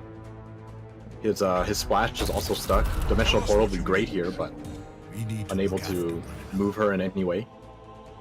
Does have a lot of gold. Maybe frustrated he wasn't able to buy it last turn. I saw him just purchase a short sword. The Life Coach did burn a lot of time on his shot phase. Oh, getting a Fountain Flask again. No teleport here for Life Coach. Not able to get his Prelix out into a lane that matters. Either left or right would be nice. He could still win this game, though. It's just going to get a little bit harder as time goes on. Pavel is also able to find a Blink Dagger, which is going to allow him to move here if desired. Ooh. I think Life Coach is actually going all in on his item deck to win him this game. Oh, Intimidation. That's a pretty good pickup. Do you think he's hoping for Helm of the Dominator? Is that what you're saying? Yeah, he's going to wait for Helm of the Dominator. I think Life Coach can actually win this first lane. He can intimidate Mazzy here, and then start playing Selfish Cleric. That might be a line of play. But if Mazzy ends up in lane 3, the game is surely over in some way, right? I mean, it's lane, looking pretty PA is awful. going to die. PA will die right lane. It's going to be a no accident into a Finger of Death, most likely. And Life Coach actually can't stop that. So I think the game just ends lane 3, most likely. They'll still play a creature, but I think Intimidate is way too scary on any of these heroes right now, because lane 3 is just in so much trouble. Well, I'm surprised he played Steel Reinforcement into the middle lane. Worried about Disciples, right? Yeah, worried about Disciples. And it also just negates all of these creeps. The creeps mean nothing in mid lane now. Well, actually, you can see your opponent's deck, and it was a surprising play because if you look at his hand, Wait, oh, intimidates himself. Yeah, he needs to move. Okay, this got is it. this might keep him on. Yeah, he got it. But he's just gonna get fingered now. Well, that's okay. At least PA lives, and he's gonna block. Well, he was gonna block a man, creep. this is great. Okay, now they'll blink Mazzy over. Linked there. Which, you know, if he would have blinked over first, then maybe Farvin stays. No, probably not. He had to play the Intimidate This is like what that. I like to see. Look at this Mazzy. Absolute She's unit. strong. 16, 3, 13. When, you guys didn't know this, but based on the lore, when Mazzy gets to 16 damage, she actually just gets out of her mech and fights herself because she's so strong. It just slows her down. This is looking almost impossible, I feel. He does have Hipfire. Does that do anything? Yes, it does 4 damage. That's it. Won't be enough though. No block. Alright, blocks 16. Oh, this is okay. This is an okay opening, right? Because he still will kill a Farvin, and he still has no accident to kill the creep. Yeah. But at least it prevents him from Finger of Death, no accidenting the PA, which is semi-irrelevant, and he's gonna take the loss there. I think he definitely was close to being able to ramp up, but there was a couple crucial decisions. I thought the I kept criticizing the not using D-Magic anymore. I thought he was gonna kill the barracks, kill the miss, but it did result in Life Coach just keep putting barracks in a lane that didn't actually matter in the end. So by not dealing with those improvements, it actually did force an overcommittal that hurt Life Coach in the end. Yeah, definitely. That was really well played by Pavel. I feel like Life Coach just really didn't have an answer for anything. I just felt like it was kind of, there wasn't any real direction with his deck. I think this might be one of those, like, I think every time I've seen him draft double Farvin, I've never seen him win. It's a tough opening. Makes sense. So that's just game 1 of this best of 3, though. Life Coach can still win the next 2, so we'll be back in a bit with the next match.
EGB, your esports betting world. The only place to find the widest choice of popular games and matches to win real money. Choose your bet on a single event or express of several matches with dizzy odds. Serving the market for 7 years with over 800,000 users. Join now to get your bonus for the first deposit up to $600. EGB, you know for sure who's gonna win.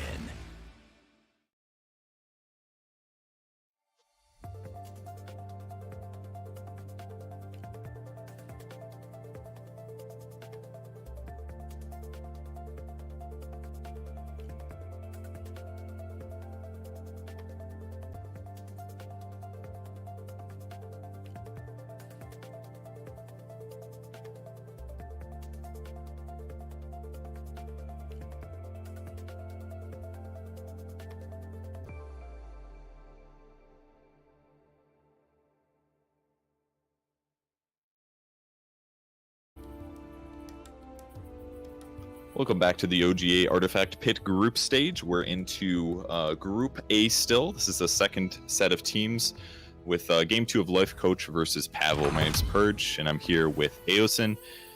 And Aosin, we're going to talk about initiation, right? or Initiation.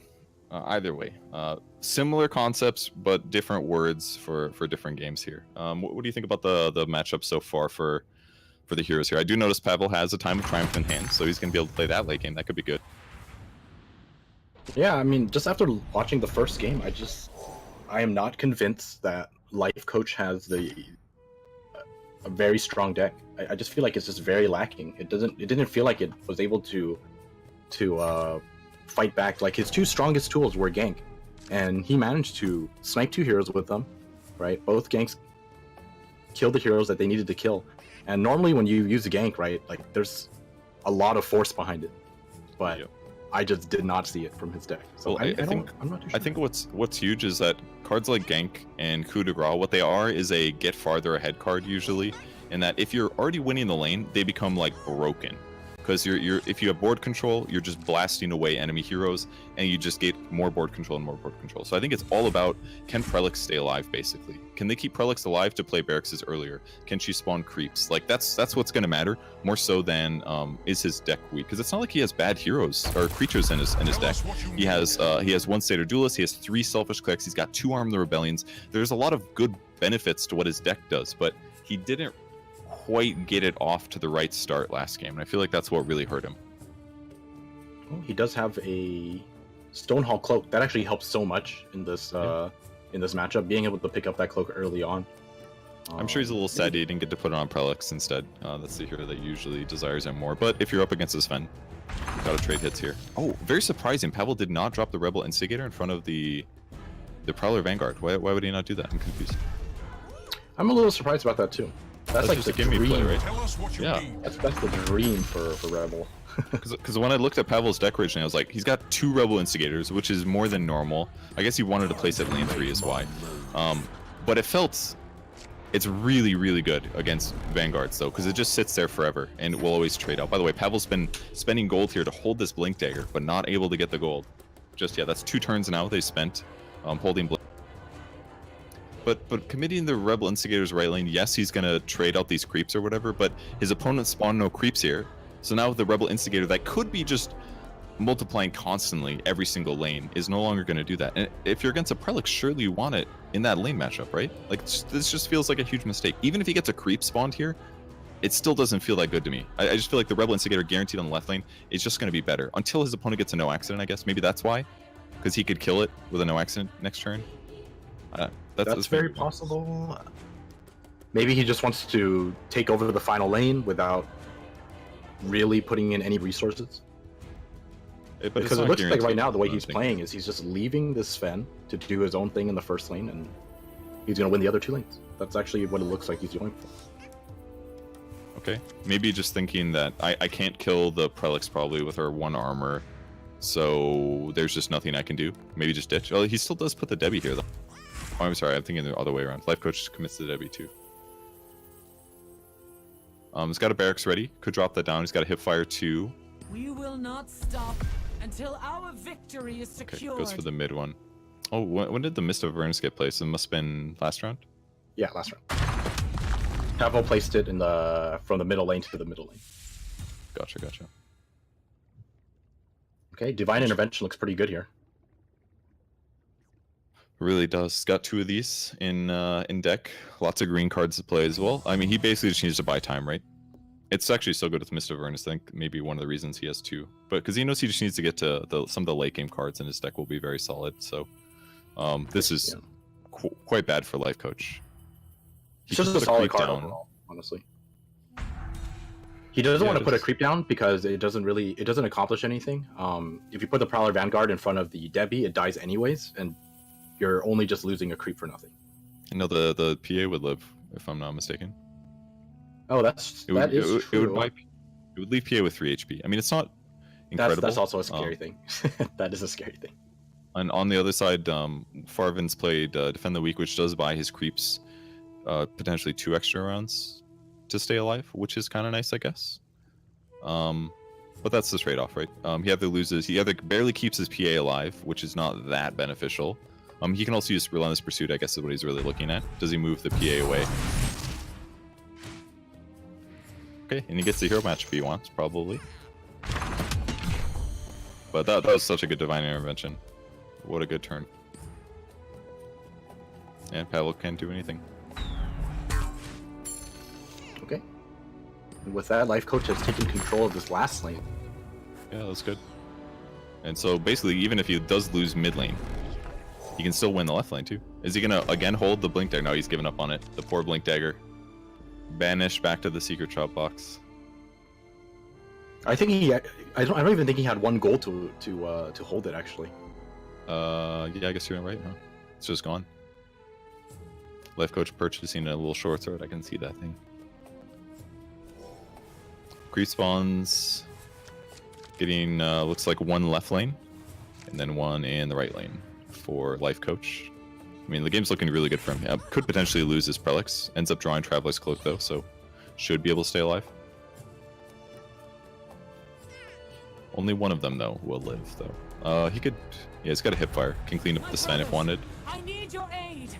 But instead is going to probably keep Prelix alive, let Farvin die, then he can redeploy. This lane is so strong. Good help is hard to find. Okay, unsupervised.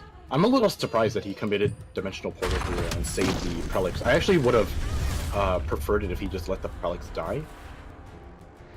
Oh, let the Prelix... Oh, okay. Yeah, Yeah, maybe you're right. Keep the Cloak, let the Prelix die. You'd still win the lane. And then you could just redeploy Prelix somewhere. Although, he's got so much damage right now in this lane. And his opponent would have to defend. I mean, I guess he has Debbie, so he could slow things down, but... If Life Coach is able to draw a Disciple, though, I mean, in either way, the other lanes are completely fine for him. Like, okay, maybe he loses mid lane, but he can easily crush left. Like, how does Pavel slow this down? The only thing he could do is put all of his heroes in the lane and drop a Time of Triumph, right, to get a bunch of cleave. But it's going to take time to get those heroes there. Like, he could easily kill this throne in like 2 turns, maybe 3 turns for sure, 2 turns maybe. And in the meantime, PA is still just easily winning right lane. So he's just got this multiple threat thing going on here. So in some ways, just keeping the Prelix alive is just safer by far. Because look at this, he just commits Hipfire right lane. Right lane is dumpstered. He has to defend right, and now he can't defend left, and left's still going to die in 2 turns. So Life Coach is really spreading out really well here. Like, his moves are actually pretty solid. Yeah, I definitely agree with you here. Maybe the thing I'm missing here is how big of a difference it was in being able to play barracks on Mana 5 this turn or this game around.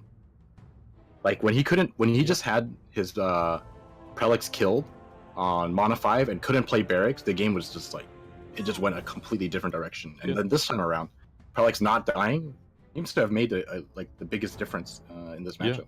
And spawning 2 extra creeps. I mean, it's almost the same as playing a Dimensional Portal. In fact, he did. I think last game Life Coach did have a Dimensional Portal for quite a while, but he never really got to play it until super late game. So not only has he spawned 2 extra creeps just from being alive, he's also dealt damage, he's also killed creeps, he's also been able to play Dimensional Portal now, which guaranteed the lane die. It's just completely different when your Prelix stays alive. It's really going to be the defining factor about whether Life Coach's deck wins, I think. It's going to make a big difference. Yeah. I think if he draws Disciple here, the game might actually be over.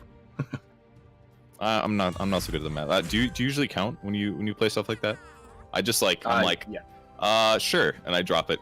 I don't do the math, man.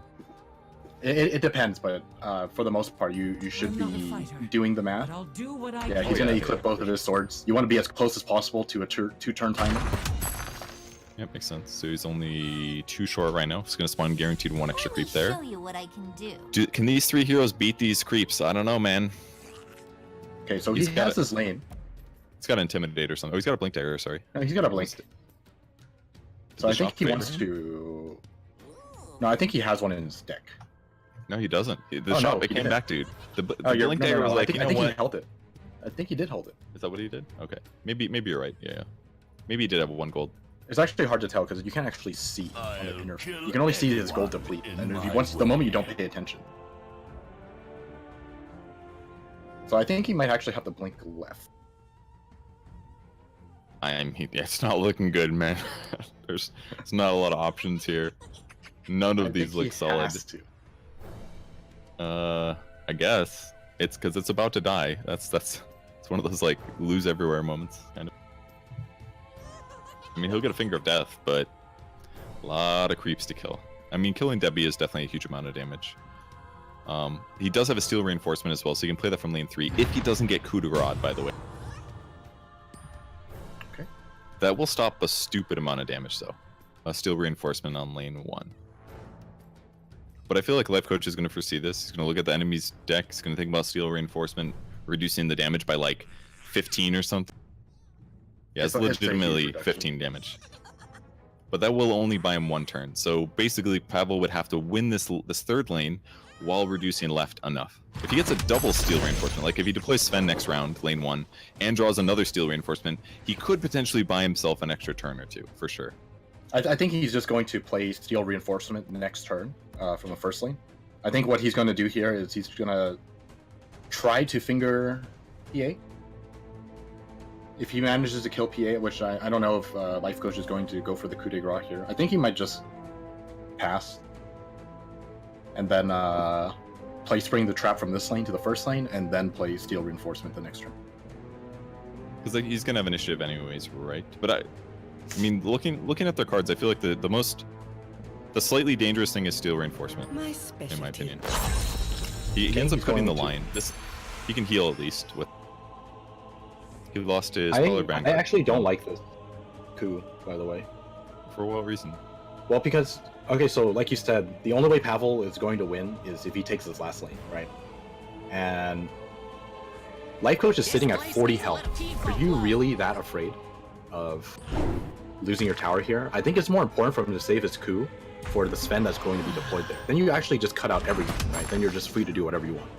Yeah, but with our top-down knowledge, the obvious play, in my opinion, was to coup de grace the Mazzy instead. I guess technically Sven could have played it next round as well, but this gives him 2 potential Steel Reinforcement. I mean, it's still completely fine for Life Coach. I don't think he's very worried, and in some ways, just killing the line keeps PA alive for an extra round, which gives him another hero in the lane, which means that he can just win lane 3. Like it gives him 2 lane wins. That's why he did what he did. Which in some ways is a lot safer, because it's not like 2 armor is really going to guarantee that this left lane is unkillable. They can still win this with like a green hero deploy and arm the rebellion. So like he's basically going 50-50. He's still got a good chance to win right lane because of his unsupervised artillery, which is a great card to have with all this creep spawn. And he keeps his PA alive. His opponent doesn't get 5 gold. Like there's a lot of things that really add up there actually that could potentially create a win condition. He does have to deal with Time of Triumph this round, but he's maybe only buying himself one turn here. And Life Coach is going to try to play everything even. Ooh. Slightly worried about the all-in mid, I guess. Yeah, I like this deploy a lot. I think if you're in this position, you just play to win the first lane. Don't worry about everything else. Just play to win the first lane. I mean, he's the kind of only way playing he's going to not lose. to lose every lane, is what it looks like to me. So what does he play here? Spring the Trap into... I mean, he could do Time of Triumph on a solo hero. But it feels like a Spring the Trap moment. Maybe on left lane. Yeah, I think yes. I think your only play here is to spring here.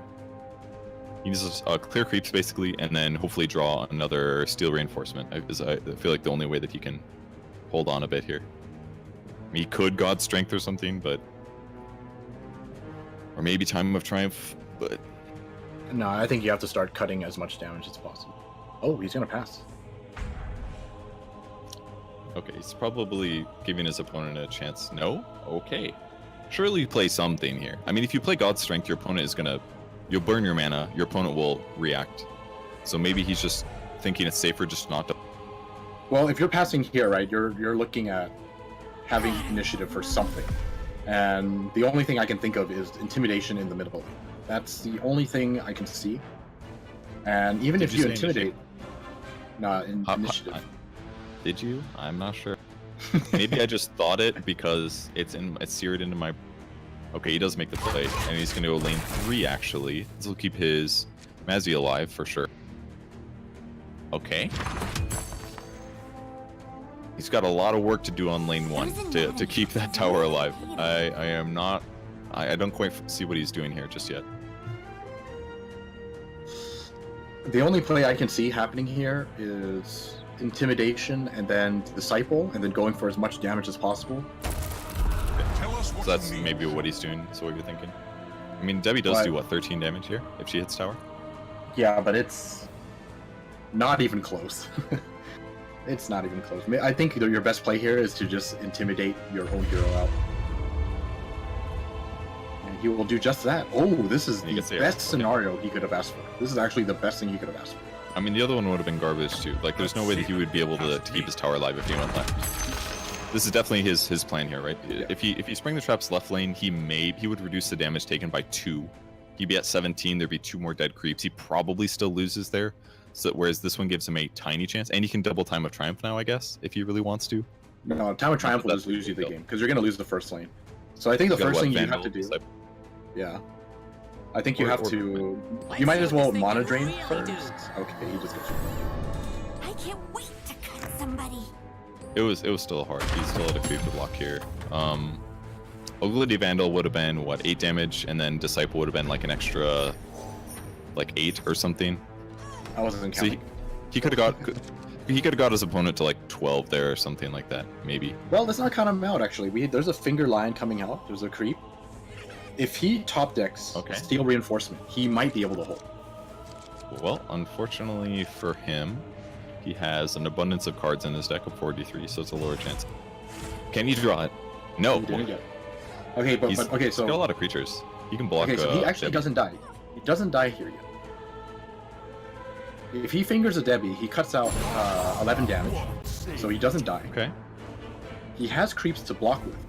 He does have a draw as well. And he's got a no accident if you really... I don't know if that kills him. No accident can cut a bit of damage.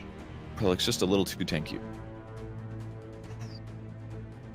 These arrows, if these creeps were pointing forward. Oh, and he can also blink his line afterwards too. This is actually pretty good for Pavel. Here's the thing. He has no green hero here. If he had a green hero here, this is over. So maybe the double deploy mid was too much. Maybe he should have went here. Yeah, because if he had a Farvin left lane, he could have just done Arm of the Rebellion. He didn't have it at the time. He's just now drawn it. But with the Time of Triumph now on the right lane, that's game. And him surviving here with Finger, he can win. Okay, so here's what needs to happen now. Pavel actually has won this game unless Life Coach can intimidate himself to the right lane. That is actually the only thing Life Coach can do now. He basically needs to intimidate himself right lane and then hold, not die, because next turn he will win left lane, probably. In the prowlers. Okay. Just might as well play this because you can. And now here comes the game winning or losing initiation, or excuse me, It's a 50-50. intimidation. The other I word that's very similar to initiative. I'm here to help. And Can he do it? Okay. You know what I want to see? When that play happens, I want to see life coach's camera. Well, it was there if you would have been on the video call, dude. I wasn't paying specific attention to his little face at that moment, but yeah. Wow, he lost that game. I It cannot looked believe he so lost won. that game. It's like he just overcommitted mid. The threat of the, like I was talking about earlier, dude. Being afraid of disciple, the disciple fear in the mid lane. That was all. He was like, oh, there's no way I lose this game unless he like 80 shots me mid or something and delays. Like he was worried about that mid lane, so he Right. commits 2 green heroes, and then he just can't quite do enough damage on the left lane. It was close, but not quite enough. Yeah, it turns out that you can actually kill a tower in 2 turns with Time of Triumph. Who would have known? Yeah, it was a lot of damage. So that's that series. Life coach taking his loss here. So that means Pavel and Hyped, I believe, were the victors of the first phase, right? So they'll probably play each other in winners, and then the 2 losers will play each other. You only win when you get 2 wins. You only lose when you lose twice. So we'll go to a break here, guys, and we'll see the next match in the group.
EGB, your esports betting world.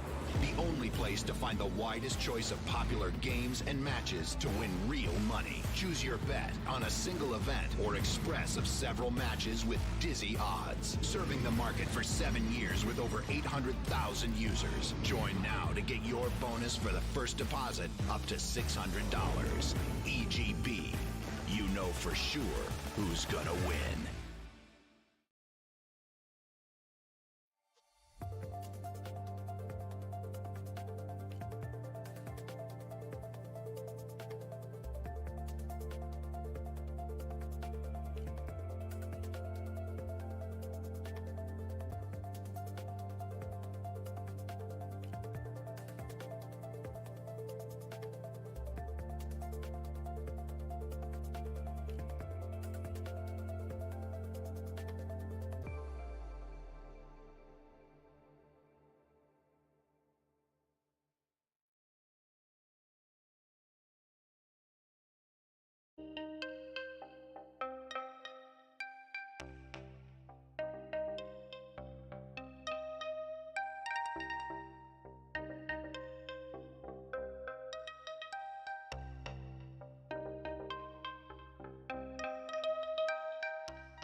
Hey guys, welcome back to the OGA Artifact Pit Group stage. This is the winners match of the off of the results of the first match of this Swiss bracket. My name's Purge. I'm here with Aosin, and we're hopping into the game just a little bit late, hopping into round 2. The first round, we had a trade out of heroes, the bounty dying with the Debbie, so with no track going through. So starting in lane 2, what do you think so far, Aosin? This matchup is going to be a little different. This is a pretty much a red black versus a red black. Actually, I don't even know if I can call it red black versus red black, because like you said, Pavel has so many green cards with one green hero. Yeah, that's a lot. Definitely could make it very different. Matchup wise, I fear Chain Frost for Pavel, because Pavel does not have the same level of armor as something like an Enchantress provides, but he does at least have a Farvin. So between Farvin and his friends, the Prowler Vanguards, he will be able to increase his armor, but we'll see if it gets to that point. He's going to be able to keep his Farvin alive at least, which matters because he only has green cards, of course. Yeah, this is actually pretty important because he is going to be able to develop his Satyr Duelist here, and Hype does not have an answer. Yeah, so this last lane is really pretty difficult for him to fight back into right now. Yep, basically Hype committed his item to his first lane to get a better trade against Mazzy, to potentially kill her in 2 turns instead of eventually lose that fight. So that was the trade-off here. Gold committed for a slight advantage in exchange for a really big advantage on lane 3 for Pavel. So Pavel spending his early gold very well. Creep-wise, looks like the Wyvern left. Is that what you're looking at? I'm wondering where Hype is deploying. He's swapped it quite a few times. He's thinking about going into the first and the last lane, then thinking about going to the mid and the last lane. Not too sure what he wants. I think he's considering bounty in mid because it's guaranteed to kill the Sven, but he's gonna change his mind. Yeah, it would be good potentially, but leaving the board to just develop on the right lane when there's a Satyr Duelist in the lane, that's way too scary. Especially if he potentially gets another creep there. He can drop a Satyr Sister of the Veil in lane 3, get some creep damage, or some direct kill damage, potentially. So seems like a good move. Doesn't look very good for the Winter Wyvern right now, though. Maybe they'll need the card here instead. Could potentially enough magic. What do you think? I don't think... Well... It's over. He should look first, for sure. Interesting. So what does this tell us here? Does it mean he's about to put a creature down to block the lion? I think it means he's gonna fly. He's probably gonna fly in front of the lion, I'd imagine. Okay. Live with 4 health potentially. Although with that heal on Mazzy's no longer going to be guaranteed dead, which just made this harder. Okay, so he's looking for the trade. I was gonna say clear the deck, but unfortunately it doesn't really Doesn't do enough, yeah. It's still decent here. You put the Debbie at 1 health. And you also kill a creep on the left side. Alternatively, it would have been better where he was before. You're pathetic. Yeah, Rolling Death would save his Beastmaster, I was gonna say. And that's the best thing you can do this round, unfortunately for him. Still full mana to play on Pavel's side. Could drop a Vandal, could drop the Pillager. Neither are a guarantee of damage, but Vandal's definitely a little safer. Maybe a little overcommittal in the lane in some ways, but he's already got 3 heroes here, so I guess he's already committed in the first place. And he has a 25% chance of getting a Debbie kill either way. So it is not bad here for Pavel. He's got lots of good options. I think Pavel might want to consider Mana Drain into Red Mist Pillager. If you Mana Drain, right, you eliminate the potential of the slate. This is ours for the taking. He's just gonna play it. And he wanted to kill the Beastmaster instead over the Wyvern, in anticipation probably of the Boar coming out, looks like. So, okay, doesn't get the arrow, but he gets 2 Red Mist Pillagers, so the lane's still really good for Pavel. It's our time now. I'm just really surprised that he didn't play Mana Drain first. It was a little dangerous for sure. Hype doesn't have that many early creatures though. I mean, he had, what, 3 mana? It would have had to have been a Disciple. I guess it could have been a Hellbear or Assassin's Apprentice. But there weren't that many creatures that he was... Well, you have to remember, there's also Slay too. So. Yeah, but if he burns 1 Slay at that moment, is that really that big of a deal? to slay like one creature. Like if he plays a slay to kill a red mist villager, I think it's pretty big just because it's red mist. Okay. If you have only one answer for red mist and it's slay, you slay it. I mean, he can kill it later with creeps. Like he got really lucky on his that's so creeps, unlucky. you know? Yeah. Ooh, that is so unlucky.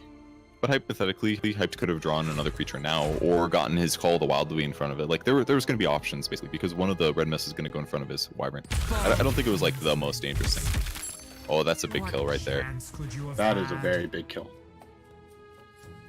And that one's expected from Hyped. Basically, as soon as the red mist got placed down, that was going to happen, due to the spawning red mist. So, definitely the problem with Debbie. You basically just have to play in constant fear of friendly fire, of guaranteeing like 2 hero trades with 1 card, or even Winter's Curse there. That's a tough one. He can sell his Beastmaster. He's going to go for the Debbie instead to keep her alive. Now this lane just looks. You want to keep the great. black hero alive. For what reason are you thinking Chain Frost? Yeah, because you're gonna hit 7 mana next turn. Chain Frost is gonna be very, very important. I think it's probably the most important here. Does he have ganks? No ganks, so you can't gank from the first. He could clear the deck and place a creature here. That looks like what he's gonna do. Could get the Sven killed. He'd be forced to TP, and if there's all the extra stuff too. This looks like a very good turn. Could use the 2 cards, I think. Yep, he'll TP out. Kind of just waste clear the deck, but it's okay. He does have a slay in hand. Yeah, he'll pass first. He'll see if his opponent plays something first, I think. I know my That prerogative. might be the better... No, he's just gonna... Okay, just trading. Maybe scared just about going to- big green. No, I think he's kind of just committing to the first 2 lanes. He's just basically telling himself, I'm killing the Satyr. That's all that really matters to me, and then we're gonna focus on the other. Because that's the one whose damage gets out of control, right? So it's more important to just let that trade out rather than worry about some like marginal board advantage. Okay. Oh, that and makes sense. also, more importantly, keeping initiative for Chain Frost. Good, very, very, very good point here. Pretty much a guaranteed line kill. It's not 100%, I don't think. I haven't done the math yet, but he'll put it on the line most likely. Good, very good chance that it bounces back to him. Okay. Looking good. I'll not be trifled with. And then you don't even die. You can potentially save your Wyvern here if you really wanted to. In 2 different ways. Okay, draws another Winter's Curse. This will help. His opponent still has full mana, but he doesn't know that his opponent actually has no capability to move his Sven. Although, the other question is, does he want to take the damage? It's hard, I feel like. If he does move his Wyvern, he keeps both his Beast and himself alive. He'll deal an extra 10 damage to the tower. It's probably the right move, even if he's taking 9 to the face. I think this is, this looks like... Yeah, I like his decision to go to the right side. You are under my You have that chance of killing the under my Sven. protection, friend. If you can't kill the Sven, you still hit the tower. I like this play. You take damage, but if you look at his 10, you should be feeling rather confident that you're not going to take any more damage after this. Got lots of roars, so once he does figure out what the final lane is, he can just push stuff away, most likely. Mid lane is going to work, but it's going to take time. Red Mist Villager would be a really good way to accelerate it, though. That's got to be the move. Perfect time. Could see a Blink Dagger maybe on Timber as well, but he'll probably just hold heroes, I guess. I think you might actually consider putting it on the. No, On the actually, Lich you're right. instead for a chain.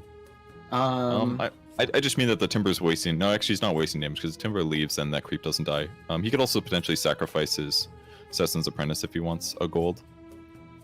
That would also be doable, or a card that is, because that's going to die either way. I would like. Grazing shot. Does that do anything? Oh, Farvin's dead. Oh You my could kill god. Farvin. What a draw. Is it worth it? Is it the good move? I feel like it's pretty good. Yeah, I think it's a good move. He won't ramp at all. This creep will still die in the right lane. It'll basically mean that right lane has to now take another hero from Pavel to be one. It feels kind of good. But He's thinking going about to it. do I like it a lot though. Yeah. It makes it so that it's such a slow kill on the right side. And for all he knows, he has like another Selfish Cleric or Ramusk Blessing or Mist of Avernus. Like, there's so many options, and he's gonna put Lich to the right lane instead. So now because he got that kill, now it absolutely makes sense to change lanes, because this mid lane is already kind of won by the Red Mist Pillager, and now he can just win this lane with his extra black hero, and he can maybe slay that the Selfish Cleric that he was looking at last turn. It's gonna be a squishy Lich going into the next round, but definitely a very good round for Hype. This would change the course. That was a fun one. All right. Well, so basically, Pavel's got to decide where's his second lane. He's likely to win his Sven lane. It's not guaranteed right now, but it's look. I don't even think he's gonna win his Sven lane. That's the scary part. He needs a black hero to do it because he's got 2 Vandals in his hand, so he definitely has good ways to do tower damage. But yeah, he'll have to commit the Debbie there. And then where is the where's the other Mazzy is also, he's gonna put everything in that lane. A little worried about the roars, I guess. I guess he's going to the first lane. I don't know if I agree with this. I think this is. I think it's overkill. He does have a town portal scroll, so he can react based on where Hyped ends up going. But this is going to give Hyped basically a full round to board control the other 2 lanes as well, which would be pretty costly. 15 seconds remaining. I think he's just worried that like if Hyped mass commits left lane and he doesn't, then he's also going to get roared away from lane 1 and then probably board control the other 2. And he also has to worry about Chain Frost. Like, he's scared right now, man. Yeah. I don't know how to best deploy this, but I am going to have to say that deploying everything left is not the deploy. Probably not. Okay, so what's the move here? He has initiative, but Doesn't have that much kill stuff is the problem. nothing amazing in hand. Yeah. I mean, mana drains are definitely appealing here. He may mana drain. Yeah, he's going to mana drain to protect against a potential Chain Frost. There is still Winter's Curse, which means that Debbie is dead if Hyped wants her to be dead. And this is definitely the best move of it this turn. Pretty easy kill there. That is actually brutal. Yeah, really is. That leaves him with no plates. Again, heal. Okay. Yep, goes for the heal. And then not worth using the Red Mist Maul for 2 damage, so he is done on Hype side. A little more damage for Pavel. This lane is not guaranteed anymore, though. Maybe the end of the Red Mist Pillagers is at the end for them. No Janata proc.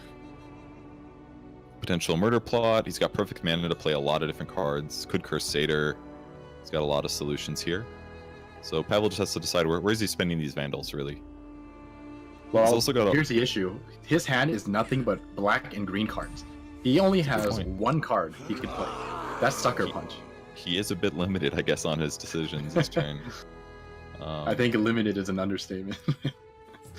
So the question is, he's got a line coming next round at least. He's got initiative right now, so he does have a Finger of Death kill somewhere, and that's going to definitely impact where he decides to win lanes next round. And Hype will go for the safe play, putting more health on Bounty Hunter. That'll guarantee he doesn't die to a Finger of Death next round, so he'll let his Timber Saw die if that's the case, No, which is a safe play. He just wants to eat his Bounty Hunter, I think. Is he going to do it right now, though? Yeah, he just does it right now. I guess with the Signet Ring, it's already not that bad.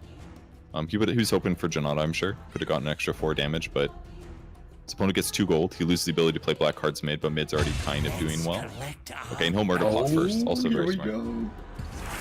The massive consumption. Okay, so he loses murder plot. He loses murder plot in that it's a card to deal 8 damage, but the 8 damage stays on the board now. It's now a permanent buff. Do the math. So now mid looks scary too, and he's got Bounty Hunter deploying in 2 turns. Death is coming for us all. That was a cool play. Big money. Watch out. It's decent enough. It's not like he's running like a crazy item deck or anything. Just having them gold is really nice. Yeah, it's a lot. That's definitely territory. Ooh, lucky for Hype D gets the blink. Another Signet Ring as well. It's not quite... Okay, he will commit to it. 2 red Miss Malls in his deck. It's very straightforward what he's going for this game. Yeah, I really like the mall pickups, by the way, because you know how we were talking about clear the deck for red? This is another thing that red also struggles with. It's like you just get blocked and you can't really do anything. And red Miss Mall kind of, yeah, red Miss Mall is basically your game finisher for red. Definitely helps. I mean, he's got all this board clear with Chain Frost and Winter's Curse, but there are going to be times where he just doesn't quite have enough. And even Primal Roar, if your red hero's blocked, you roar the guy in front of you, but he's still there, so you can still bash through with the hammer at least. Initiative is in Pavel's hands, so he can do something in reaction to a possible Chain Frost here. But Sven's going to live no matter what. There's no Chain Frost here. So what's going to happen is Hyped is going to end this turn with Hipfire, and then he's going to Chain Frost the next lane to prevent the Finger of Death once again. Does he use Arctic Burn? He could keep his tower alive, hypothetically. He's going to keep it alive just by hip firing the creep, and then it forces the. Yeah. Yeah, it forces Pavel. Actually, he might fly right now. I think you're right. Oh, Chain Frost. Okay. I guess that gives him initiation or initiative as well. So he potentially could kill Farvin. He's got Ramunsk Blessing, so he can heal his hero. He doesn't have initiative anyways, or initiative. So what this tells me, what this tells me is that he really wants to win every single lane, and by doing this, it means that the next lane he's just gonna play enough magic. Gotcha. In lane 2, you mean, right? Yeah, in lane 2. Which is a really good move, right? Because then Line dies without being able to use Finger of Death because he's matched up against the Ravenous Mass. Yeah.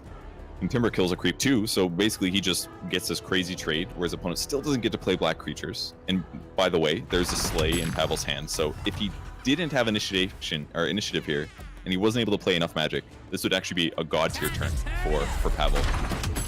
He would have Finger of Death the Timbersaw, he would have slayed the Ravenous Mass, and still had 2 heroes on the board. Instead, it's completely different. So many regrets. There it is. That was a rough turn, man. Hipfire... Actually, Hipfire does not give enough damage. Actually, okay, so with the board it does. So he can Hipfire here, draw a card. Yeah, is it worth thinking? Probably not, right? You want to take the tower, so... I guess you want to sacrifice the creep first, and then Hipfire, and then take the tower. Next turn you can blink away. Or if you Hipfire, you increase your damage by 8, but then you lose 7 by Lich. Yeah, you can't increase it enough otherwise. You can't take both. So. I mean, drawing cards at this point is super value. Get some more. So you got one more Chain Frost in the deck. All these late game cards are so good, man. Having 3 Winter's Curses, 3 Primal Roars, 3 Chain Frostes, it just gives them so many kill options. The Winter Wyverns really paid off heavily this game. Okay, so he does exactly that. Still has initiative. Feels good, man. So, just to kill one of these other... Ooh, Horn of the Alpha appearing in the shop. Is he going to hold it? Probably not. Is he going to hold it? He's got 4 gold. Well, he did have like 12 or something, but he bought some other items that are good. Red Miss Malls. It's okay here. It's pretty useful to kill towers. Looking like he'll put the bounty in the mid lane. Man, he's probably really sad that... Oh no, he's going to go left. Change it up. I'm surprised he went left. But this does potentially end the game. Like, this is kind of smarter, right? Because basically Pavel wants to win mid.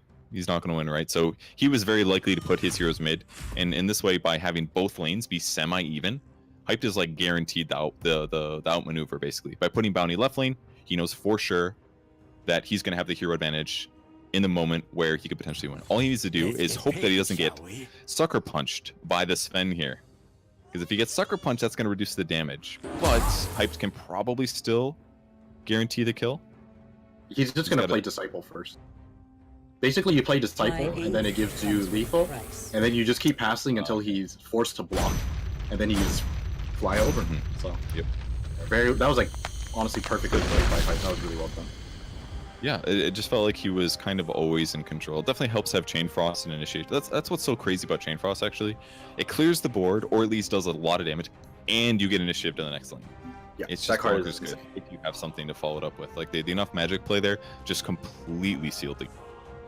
That's good. Something that I just forgot about before we go to a break is that this is a draft, and I have to say, Hype is really lucky with this draft to find a Lich, and on top of Lich, to have all these other great heroes. His draft luck is really good. Are Not to there take away really from his that great many play. other great heroes? I mean, Beastmaster is a common. He's pretty easy to snag. Winter Wyvern's an uncommon. I don't think he's too hard to grab because most people don't see him as a good uncommon. Like you can definitely criticize him for being lucky enough to spot a Lich in his draft, but outside of that, he doesn't have that much broken stuff. I don't think there was too much luck other than Lich myself. Anyways, we're gonna hop to a break here. That was game one of this best of three, trying to figure out who is going to easily make it out of their group with 2 wins. So we'll be right back.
EGB, your esports betting world.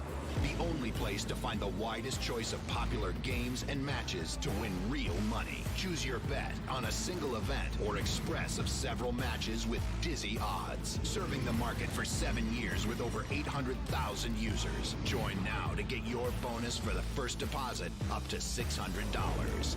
EGB, you know for sure who's gonna win.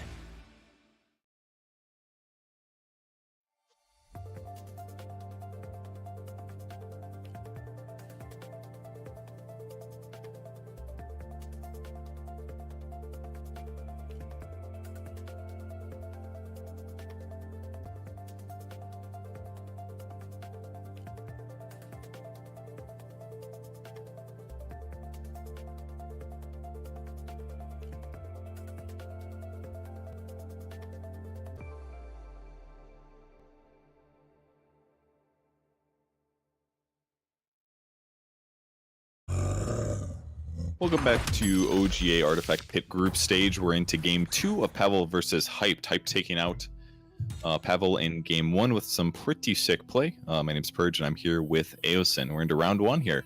No tracks to be found for Hype. I mean, you can't have it all the time.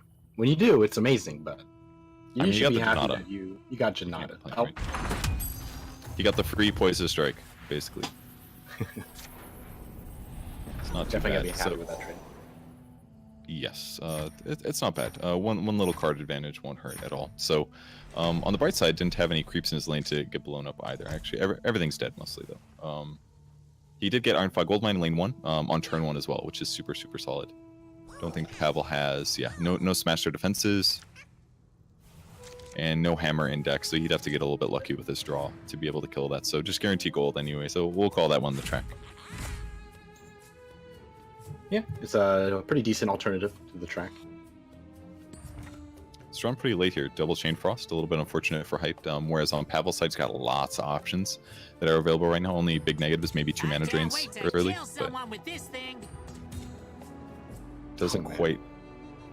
just a lot of fighting, I guess. I was saying if he was lucky and was able to draw his Legion Standard Bearer, could have gotten a really good trade here against the Lich in 1 turn. That would have been really good for him. But instead, just passing and attacking. Big deploy will come next round, so it's really going to be about prediction, I guess, where things are going to go. Hyped could overcommit to the left lane. Klazareem, I wonder if you actually hold. I think he's actually considering it. I think if I was in his position for Hype, we can see his shop right now. I think I would actually hold. What about the healing sub? You could keep the Lich alive. Yeah, that's. I mean, you can keep Lich alive, assuming that Mazzy doesn't increase the damage at all. Oh no, you definitely buy that, but you spend 1 gold to hold the Klazareem. Oh, we did. Okay, yeah. That's good point. Yeah, absolutely value. It was either that or you take the armor, right? But the salve with the hold is definitely worth, because you get the best of both worlds. The armor's not guaranteed to work anyways. Sometimes that item seems so good, and other times it's just so mediocre. It's like you need your gold to win your trades now, kind of a thing, right? It's like it's a win more card in a lot of cases. What do you think about the hero deployments here? We got a Debbie and a Sven going right lane. Makes sense to put Sven there because there's a lot of creeps, right? Debbie to get black. I'm just kind of surprised at the fact that there's no one going mid. I'm not a big fan of giving up lanes this easily. I mean, he's got to pick, right? If he puts Sven over there, I mean, he didn't know where the bounty was going, I suppose, but maybe he's worried that Sven wouldn't beat the Timber quite that easy. So, Lich in the lane here. Everyone getting healed so that the trades don't happen necessarily. Doesn't look like there's a way for Hype to score these kills. You could drop a Sister of the Veil to kill the Selfish Cleric. You can fly the Winter Wyvern over to trade with Lion, very reminiscent of last game. On wings, winter. He's gonna trade Go with for the... Okay. A lot safer, less health, or less damage. And he's got no items on Pavel's. Pavel has no items, so you can't keep him alive anyways. Looks pretty good. Still best for looking at like Iron Fog and stuff. Okay, here's one thing I want to criticize Pavel for. I think like he's holding on to his mana drains a little too long. Like if you have 2 of them in hand, I can understand. Like if you had 1, right, you can hold it for Chain Frost turns. But if you're holding on to 2, I think he's like holding on to it for a little too long. Like you could have prevented a play here, but now Sister. But now he's gonna play Sister, right? But Sister is pretty rare, right? Like Black very rarely has 5 mana plays. It's usually only 4. So I guess Mana Drain would stop both. But yeah, this one's gonna be really costly actually. Losing to Selfish Cleric for nothing. It's not only like the 5 mana play, right? Like you also lock out. Like if we look at the rest of his deck, he could have played Oglodi to trade. He could have played Hitfire to kill. Could have played potentially Slay. I don't think that would have happened, but you know you do lock out a decent amount of options, and I think or like even track at a time like this, it's right. You could have tracked on the there's a lot of options. Yeah, I would definitely agree. So then it comes down to, does he think he's going to play those?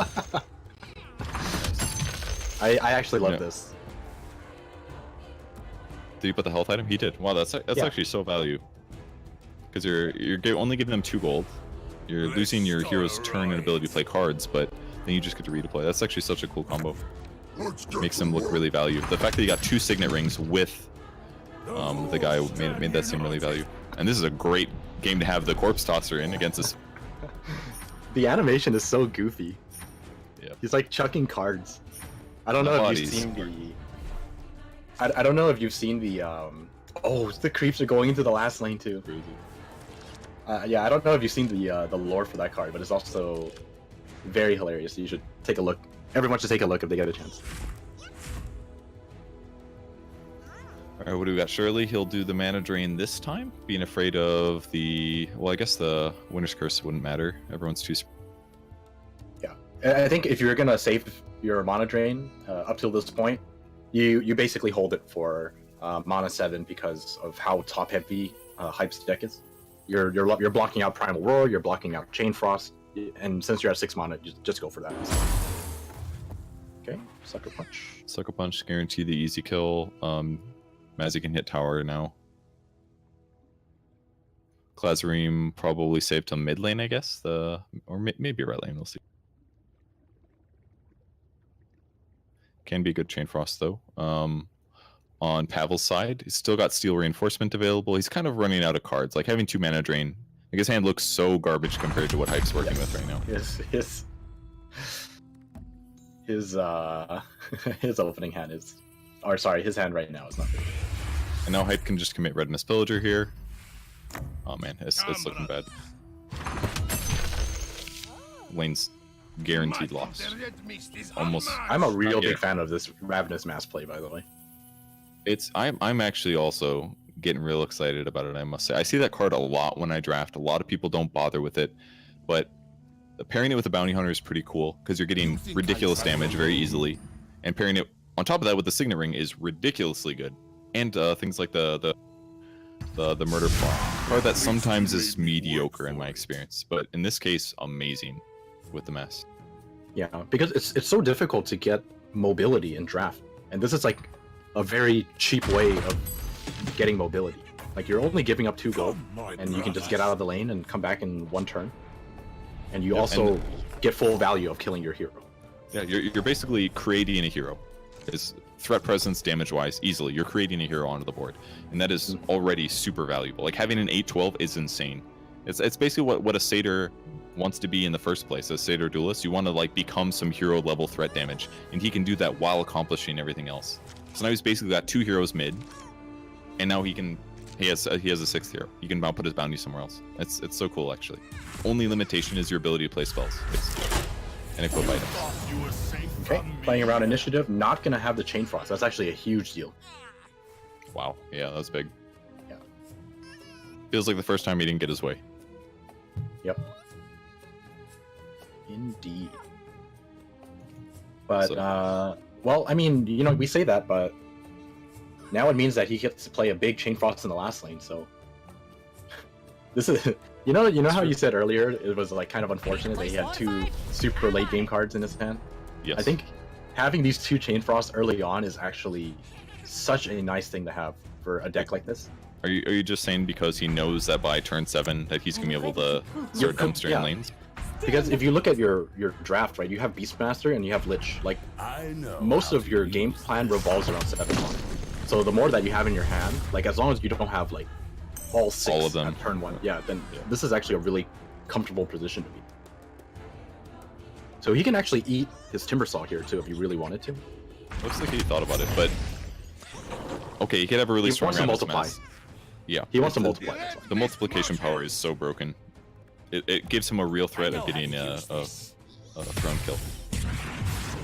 And he still gets initiative, which means he can still do this. Okay, he pretty much got everything he wanted. Got the Sven kill. Almost got both. Did he start that on the Sven and not the Farven? Is that correct? I already forgot, but I am going to have to assume he started on Sven. Tell us what you mean. Because Sven only needed 3 hits, so it was maybe safer to target him. Either way, Bounty still gets what he wants. Man, this Ogre Corpse Tosser really paid off this game. The fact that he got 2 creeps and then spawned another 2 creeps there, and his opponents had good damage, he's really picked off this tower a lot more rapidly. Golden ticket? No, there's no way, right? Hammers for days. Hyped only likes hammers this game, that's clear. Blades? Nope. Cutting devices? No. I mean, with good reason. That item is amazing. I love that item. He likes hammers, he likes blunt things. Hammers and blunt balls of ice and shouting at people so loudly that they just get pushed away. Nothing is delicate. I guarantee that that mass is not delicate. Ravenous. Yeah, here we go. Chain Frost. Why not? By Clear the the board. grave suits you. He doesn't kill the lion, but I mean, honestly, he doesn't really care. This just I'd makes like it to. possible. I'd like to point out that Farvin equipped a sword in the last lane, last round, and as a result, Hype got initiation for free, and as a result, got to use that Chain Frost. I think Always wanted the one reason of why he these. did that is just because he doesn't really see much reason to have initiative for this one. Okay. 'Cause I don't think he could've actually mana planned drain. on doing anything. He could have mana drained to prevent Chain Frost though. Surely that's worth.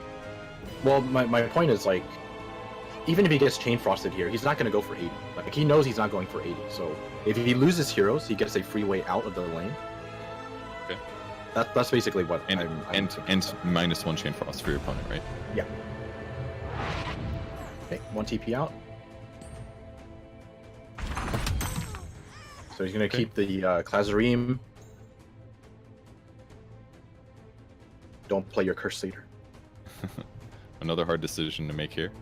Yeah, Crusader would actually be so bad because it would just start picking off Red Mist villagers, right? Yeah, you don't want to play that. He's definitely considering. He could TP or. Okay, he'll just commit to the lane. I This think is this is going to be super fine. Just leave his hero here. He's got all these cards to play potentially. He just wants an initiative because he can. If he roars Debbie out, it's over. So. Wait, Just about. auto. Except for the whole, Quick work of you I know, don't know it if costs 7 mana to roar, and then. But luckily, it's the just mob- that I forgot about the skill reinforcement. It is actually saving the tower. Exactly, by the way. Yeah, that's a lot of damage stop. Especially this blocks siege too. Still gets 4 damage out of the hunters become the far- hunted. not Farvin friend. It's looking like a dead tower though. If he spawns melee creeps here and they die, that'd be the fun way to win. Spawn some melee creeps, hip fire your own melee creeps that the ogre tosser finishes it off. Oh, That's the cool way. this is the light version of lightning strike, the Aglody Vandal. He just places it and it's over. That's true. Even though he can reduce the damage if he draws. He's got a steel reinforcement in his hand, Steven. He can hold the game together He's gonna play it. You already know he's until gonna his creep dies. play it. You know he's gonna play it. He's probably more worried about losing mid right now, to be honest. I feel like. Well, he could reduce this red and small damage to 3, which he would still lose. Yes, he would. But I mean, if you're in his position, you don't really see another line of play. So I think you kind of have to just play the reinforcement in the last one. Okay, he's just gonna get. That's safe. I mean, against 2 different red mist malls, that's actually so value in some ways. Like the value of red mist mall goes up so much if you get 2 of them. Because having one, you're like, okay, somebody's gonna have an option, right? They'll intimidate that guy, or they'll coup de grace, or they'll have some solution. But when there's 2, how do you stop that? Unless you have some crazy value spell. It's really upped the value for closing those games up. It just makes it really straightforward for Hype, it looks like. Yeah, that was a pretty convincing 2-0. Yeah. I think the biggest issue was, like you said, there just wasn't the greatest of answer for Chain Frost, and Hype seems to have no issues drawing them, so made the game a lot easier. Yeah, but either way, he's still played real solid. He's still board controlled consistently. He got good value. The Ravenous mass play was really cool. That allowed his bounty hunter to get to the right lane faster and win that lane even harder. All these things really add up and make the game more straightforward. So Hype's just playing on another level with his deck. He's going to go 2-0, which means he gets through his GSL group, and that means that next up we're going to see the losers of the first round, see which one can win, to then play Pavel to find out the last winner, the last person that gets through the group. So stay tuned, guys. We'll be back in a bit.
EGB, your esports betting world. The only place to find the widest choice of popular games and matches to win real money. Choose your bet on a single event or express of several matches with dizzy odds. Serving the market for 7 years with over 800,000 users. Join now to get your bonus for the first deposit up to $600. EGB, you know for sure who's gonna win.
Hey guys, we're back for the OGA Artifact Pit group stage. We're into the first round of losers from the GSLO group stage. This is the two players that lost their, sorry, the one player that lost their first time. Am I confused, Steven? Explain, where are we at right now? Life Coach is playing, yeah, Petrify lost round. He's also the They loser have both from lost the first series. one step. Okay, So both of these players are 0-1. So the winner of this will then go on to play the loser of the past series, which was Pavel, and the loser is going to be eliminated from the group and out of the tournament. What we're basically doing is playing a bunch of groups to figure out who the best two players are in each group, and that's going to seed us into a single elimination tournament that will eventually determine the winner of this tournament. So this is a big moment for both of these guys. They need to grab some wins here, or they're going to get eliminated right away. And I'm excited to see Life Coach's deck again, to be honest. I thought his deck was pretty fun to watch, and I want to see if he can get it online a little bit faster this time. It definitely has potential, but once again, I just am not the biggest fan of it because I feel like too much needs to go right for his deck to work well. Yeah, and here's an example of it not going right. He's going to end up getting dueled instantly upon deploy. In some ways better now than later, because then at least he could play Barracks on turn 6, but he does get burned right away. And in some ways this isn't bad because he has done damage here. And this means that the Legion's actually going to trade out with the Farvin, and he's kept 2 creeps alive. So this actually isn't too bad for Life Coach. 1 duel down, he didn't have blue cards to play anyways, and he gets a hero trade. Yeah, it's definitely not the worst situation for him to be in. And like you said, not having the blue cards in hand makes it so that it's not as painful to lose your Prelix that early. So he does have an option. So on lane 2, Petrify is completely flooded with green creatures here, which is pretty fine. It's going to open with an Ion Shell, surprisingly. Do you like this move? I'm a little surprised. I feel like something like a Satyr Duelist might have been better. Or even a Roseleaf Druid, like ramp up your mana, you know? Not that mana ramp is that important in his deck. He's only got 1 or 2 late game cards. He's definitely... So when you Ion Shell like that, it's definitely playing around something. I'm going to have to assume that he's playing around gank. He thinks that PA could have ganked his Treant, and then it locks him out of green. I see. And then he would have had to put his Darkseer there next game, or next round, rather than potentially going to the right lane. Yeah. Okay, yeah, that makes sense. The gank, I guess gank was definitely one way that could have worked out. Okay, so he does protect himself there. He'll end up with Darkseer on the left lane. Instead, so his right lane's basically lost already. Between that many units and an unsupervised artillery, like Life Coach is committed, and without much, he's committed some resources in one. You know what's really funny? I was so surprised to see that card in his deck. Because the artillery? Yeah. Because I had the pleasure of spending like a couple days with Life Coach as well as other artifact players, Uh-huh. and they have expressed their opinion on a lot of different draft cards, and unsupervised artillery is definitely not on his list. He does not like the card at all. He also does not like a lot of blue, and he's basically breaking all of his rules here. So, But Maybe in he the has seen the context light? of his deck, like look at his deck though. He's got a Prelix, he's got crazy Creep Swarm, but it's all shut down if you get like some steel armaments or whatever on your tower, right? If you throw in supervised artillery when you have creep advantage, it's already going to be amazing because it's going to increase the damage that you deal in a huge way. So it really fits his deck well, and he isn't super overcommitted by just having one either. So it feels really good to me. Like it actually fits him really well. Just what this I mean, don't get me wrong. I'm a fan. I like these cards a lot. Have I told you about my new constructed deck? I run 3 of these. Oh yeah, okay. I remember you telling me that you were really into trebuchets during Yeah, draft and like still am. lightning strikes. That was a long time ago. That was at least like a month or two. Don't worry, nothing's I changed. personally. Okay, well, I think unsupervised artillery is way better than trebuchet, without a doubt. Because trebuchet trebuchet is like a good late game card when you're about to kill somebody but can't get it through. But unsupervised artillery is just better in so many more situations. I feel like. It's situational. It's actually very situational. Like you said, trebuchet. When your opponent has like 4 to 2 6 health or vestures, something. they have like 6 health. They have like 2 vestures. Trebuchet is amazing. But if they don't, then unsupervised is nice if you can use it, which Like, isn't it's so always much- the case. Like the fact that he drew it earlier and he could just set tempo on a lane that he was already winning is just amazing. I feel like maybe it's overkill now, and it does cost you initiative in a lot of cases, but I'm a fan of it usually. I don't draft it super often, but definitely sometimes. All right, got a Stonehall Cloak here. He's gonna go for the Cougar. What do you lose? I'm Oh, actually lots. really surprised he just did it immediately. Because I he has mean- Helmet Dominator in hand, the chances are With low, you but by it's my not side, impossible. I know I Yeah, will but look at his be opponent's hand. He had a full duel. He could have just gotten dueled right away. Yes, that is true. Are you saying but if you put the helm on the Prelix to keep her alive, kind of a thing? yeah, I if you put the mean, helmet on Prelix, she lives. or But, he okay, could. but here's the argument. If he did that, then this wouldn't have happened, Prowlers. right? So now Petrify is in a really bad spot because of how the turn of events played out. Yeah, couldn't play any red cards. His deck is almost entirely green heroes or green cards. So he plays some green creature, which he also got. He basically baits him into having to spend green mana, which he can then take with Helm. So it's like he got both advantage. We're friends. And he didn't even Friends play help the friends Stonehall, kill by the way. people. Surprisingly, I don't know why. Maybe he wanted initiative or something. I don't know why. Maybe he wants it on lane 3. Why would he not have Stonehalled? I am not too sure. Who actually needs it here? Nobody. I mean, he has initiative right now, so he doesn't want to give it up. But a little surprising, I guess, for him not to use that. I think Why? the reason why he didn't use it is because he doesn't need it on Prelix because he has no blue cards. These creep spawns, by the way. And he's basically waiting to see what he ends up drawing and then deciding who he needs to protect. Yeah, because he might end up putting health on a hero that doesn't matter, right? Like he's basically treating it like a cloak right now, which is fine because he needs to win this left lane in 2 turns no matter what. Because the mid lane is gonna get blown up no matter what happens. Like he's gotta do tower damage now. He does not have a hammer either, a D-Magic and Maul, so this armor is certainly gonna make a difference here. I share the wisdom. Okay, 1 Rose Leaf Druid. He can play 1 more Rose Leaf Druid. So he is cutting a lot of damage here.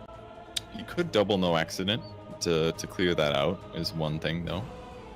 That would, like if he commits his next Rose Leaf right now. Okay, he's not going to. It's a lot safer to do this.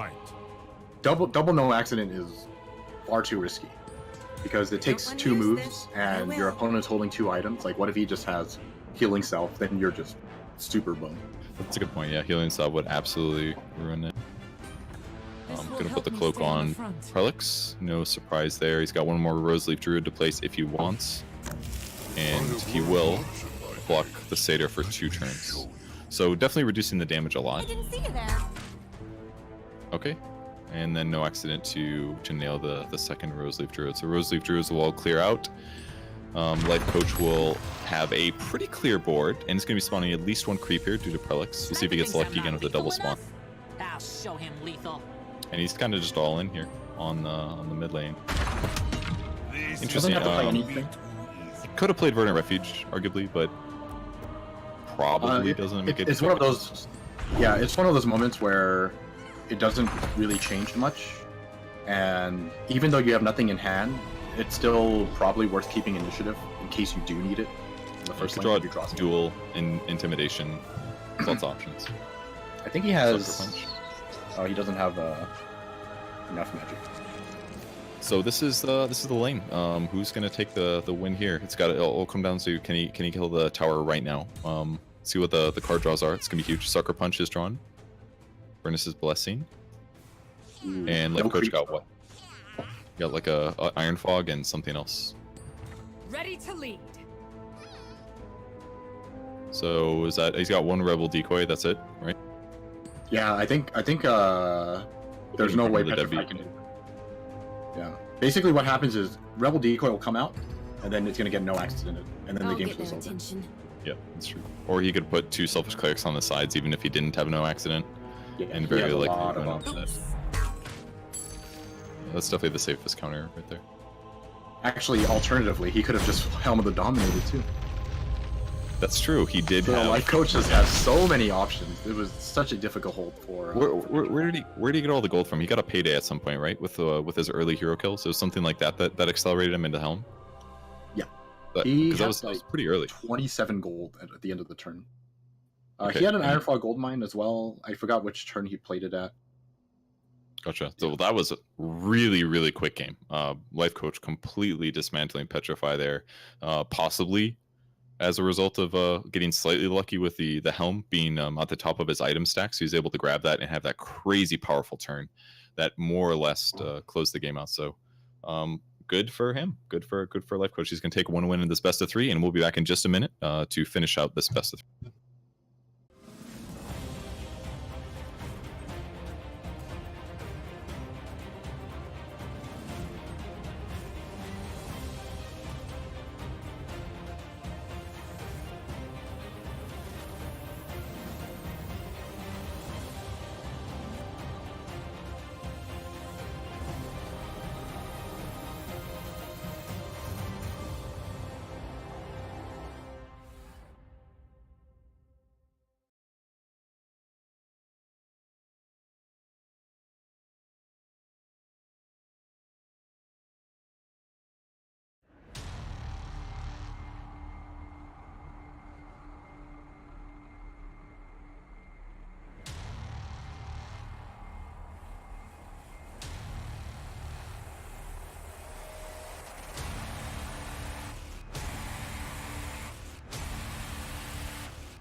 EGB, your esports betting world. The only place to find the widest choice of popular games and matches to win real money. Choose your bet on a single event or express of several matches with dizzy odds. Serving the market for 7 years with over 800,000 users. Join now to get your bonus for the first deposit up to $600. EGB. You know for sure who's gonna win.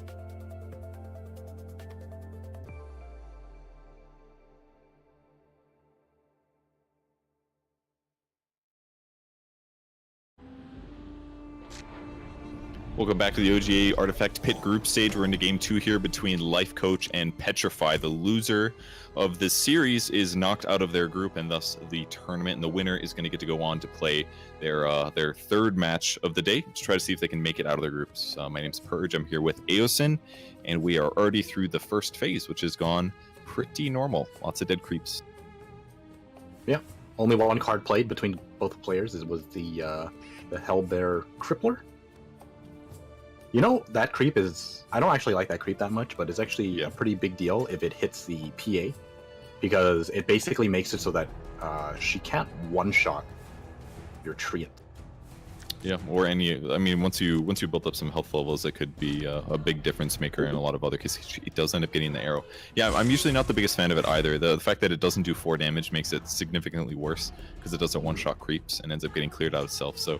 but occasionally it can be useful, and if you are lacking creeps, it can be really good to grab. It's a good blocker sometimes too. Once in a while you get lucky and drop it against somebody that does 2 damage or something and really make a big difference. Oh, and then here we go. The creep comes out. I know I will reach That's gotta feel bad when you play the Prowler like that. Yeah, before the Satyr comes out. Yeah, it's definitely tough. He ends up just killing the bear instead. Doesn't want to get his damage decrease in. Getting a lot of red creatures in the mid lane here. Had a chance to one-shot the PA there with an arrow, but didn't get a lucky arrow twice in a row. Be more normal here. Foresight to draw 2 cards is a nice moment here for Prelix. She's going to feel a lot happier in this lane setup. The only way she probably dies if Life Coach doesn't get a heal, which it looks like he won't be able to outside of Fountain Flask. And if Petrify is able to draw a Ion Shell, then it could lead to Prelix dying. But either way, she's going to be able to cast Barracks next turn, and if she's able to stay alive longer, it would be incredible. 2 Barracks in a row on the 5th mana and the 6th mana would be a huge tempo setter. Yeah, definitely. Even if he only gets 1, it's already pretty damn good. And the thing is, like, he already knows that both of the red heroes are occupied in the first and the second lane, so he's definitely not afraid of dying. Like, there's actually, like you said, only the Ion Shell will get that Prelix skill. And it's not drawn anyways. So. Me. Could be Intimidated is one possibility, but that wouldn't probably be value. It's not guaranteed value. No. Even if Prelix still dies, looking iffy. Yeah, even if Prelix dies, you just want to Barracks. It would just you be mean like like delaying with it 1 initiative? turn. Yeah, if you like push him out of the lane before he barracks, hypothetically, it could result in you getting, making him do it the next turn. Maybe, who knows? Maybe you get a duel off or something. Oh, this is interesting. There's a very early commitment to the intimidation. Do you like it though? I think it's good because he's already got this big Satyr duelist advantage. It's going to clear out the Prowler Vanguard, and now that the Debbie is gone, Darkseer stays alive, and they have the Satyr, so he's just going to crush this tower almost instantly. But the downside, obviously, is that he now needs to win a different way, which doesn't look easy to me. Okay. I like that play a lot. On the Rebellion. It'll chip away at the Satyr instead of letting him get away for free. Instant Sucker Punch now because he played that card, and that is going to be a dead Debbie. Hipfires to kill the Legion to keep his creep alive. So not the best turn for Life Coach. Definitely a little outmaneuvered, but even still, he still does get the barracks advantage out of this third lane that he'll most likely commit. I actually think that's really good for Life Coach, by the way. Because you have to think about it. Like, I don't think Petrify actually accomplished enough with that play. Like, he committed a very big card, which is Intimidation. I think Intimidation is actually one of his game-winning cards, and to commit it this early and only kill a Debbie with it, I mean, I guess it saved Darkseer, but I don't know. I feel like it's just not enough. Well, my viewpoint is that he can crush that left lane, and then he can start surging things away as needed. So it kind of feels like he'll be okay in that sense. And if the Debbie had gone right lane, then he would just work to win mid instead, potentially. So I don't know. It feels okay. Like, I think both players are in very good spots potentially, but I like Life Coach's position a little bit better because of the potential of dropping 2 barracks right now. Oh yeah. Which the looks barracks guaranteed. are going to make the difference here. Basically, this is like the first time we're going to see Life Coach get to play the full extent of his deck. In terms of what Prelix accomplishes. There's an Intimidation in him. Scare yourself. Just think of something really spooky when you're about to go to sleep and all your lights are off already. Is that how you do it? Is that how you push yourself out of the lane? Maybe I don't know if that's how Intimidation works. Oh, dude, I read this Reddit thread the other night that was like, "Oh, what's the spookiest thing that you've ever seen while out hunting?" I read that right before bed. It was nice. It was not overly overwhelming, but thank God I have a dog to like be like, go check out that scary closet before I walk past it, kind of a thing. Oh, you still get those kind of thoughts, though. I spent like 2 hours at like midnight reading some like all these creepy stories of like experiences in the woods. Of course it's scary. That's what I'm trying to say. If you play Intimidation, it costs you 5 mana to invent the internet in whatever age this is, and then you go to that Reddit thread, and then you spook yourself out of the lane. That's how it works. That's an interesting theory. I'll run it by the artifact lore nerds and see what they think about that. Yeah, I'm definitely curious. How do you scare yourself out of the lane? I guess everyone has their own preferences. Surging Mazzy to the mid lane, it's going to make that lane much easier to win. They'll just become the creep shredders. But 2 red in the same lane. He's kind of overcommitting here, but this is the lane to win, arguably. And Mazzy's also much more able to just keep shredding creeps without any worries. Interesting. What do you think about that selfish cleric play on the left lane? He just wants to cut damage. Because he could still win that lane is basically what he's looking at right now, I think. He's basically thinking, like, what, I'm going to probably lose mid lane, so it's easier for me to do a little bit of trade, like delay lane 1 and then commit Debbie there and then win that lane, basically. Is that, you think that's a... Rest in peace. This was a very expensive... This is such an expensive trade. He sent over the Mazzy so that he could safely, or not safely, but make it a little easier for him to red miss. Oh, I like that. That is so good. Oh, I was like, why would he play that? And then I saw the hammer coming, dude. Oh, that was beautiful. So now there's a chance that he could just keep his barracks alive now because of that play. That was really sick. What a play. This lane doesn't look won, by the way. It's not won at all. Even if he did get to play those barracks. Where's he commit the barracks to? Does he go left lane with it? Does he go right lane? Because of that surge, I think you go to the first lane now. You go. But what about this lane not being one? I think that this lane is okay. Who's gonna win? You're not losing it. You're not losing it, but you're slowly going to take over, I think. Like, imagine in this lane if he had played Selfish Cleric instead of the barracks. Last turn, for example. It would have probably traded with the creep. He would be doing tower damage. I mean, he has to play barracks because it's obviously better. But he's basically ramping up into an uncertain board state. That's kind of what's happening, which is scary. And this is a huge play. Holy shit. He ramps up into it. Last lane so difficult. He ramps up into it because of the Roseleaf Druid. Gets to play early against 5 creatures. Clears the whole board. Such a good moment for Petrify, actually. It's like the barrackses have just hampered Life Coach too much, is what they feel like. It's like, yes, he's spawning creeps, but he's been kind of doing it. Like, the Darkseer has made it hard, right? He hasn't been able to commit the barracks to the lanes that he knows he's going to play. So he put one mid, and then he ends up surging a Mazzy over, and then mid is all of a sudden lost. And now he's like, well, mid's lost, now he put it somewhere else. He ends up putting it left lane, but then the lane advantage just keeps swinging weird ways. So it's like the way Petrify's been playing has made the barracks placements really hard and maybe not made it valuable, is my thought on it.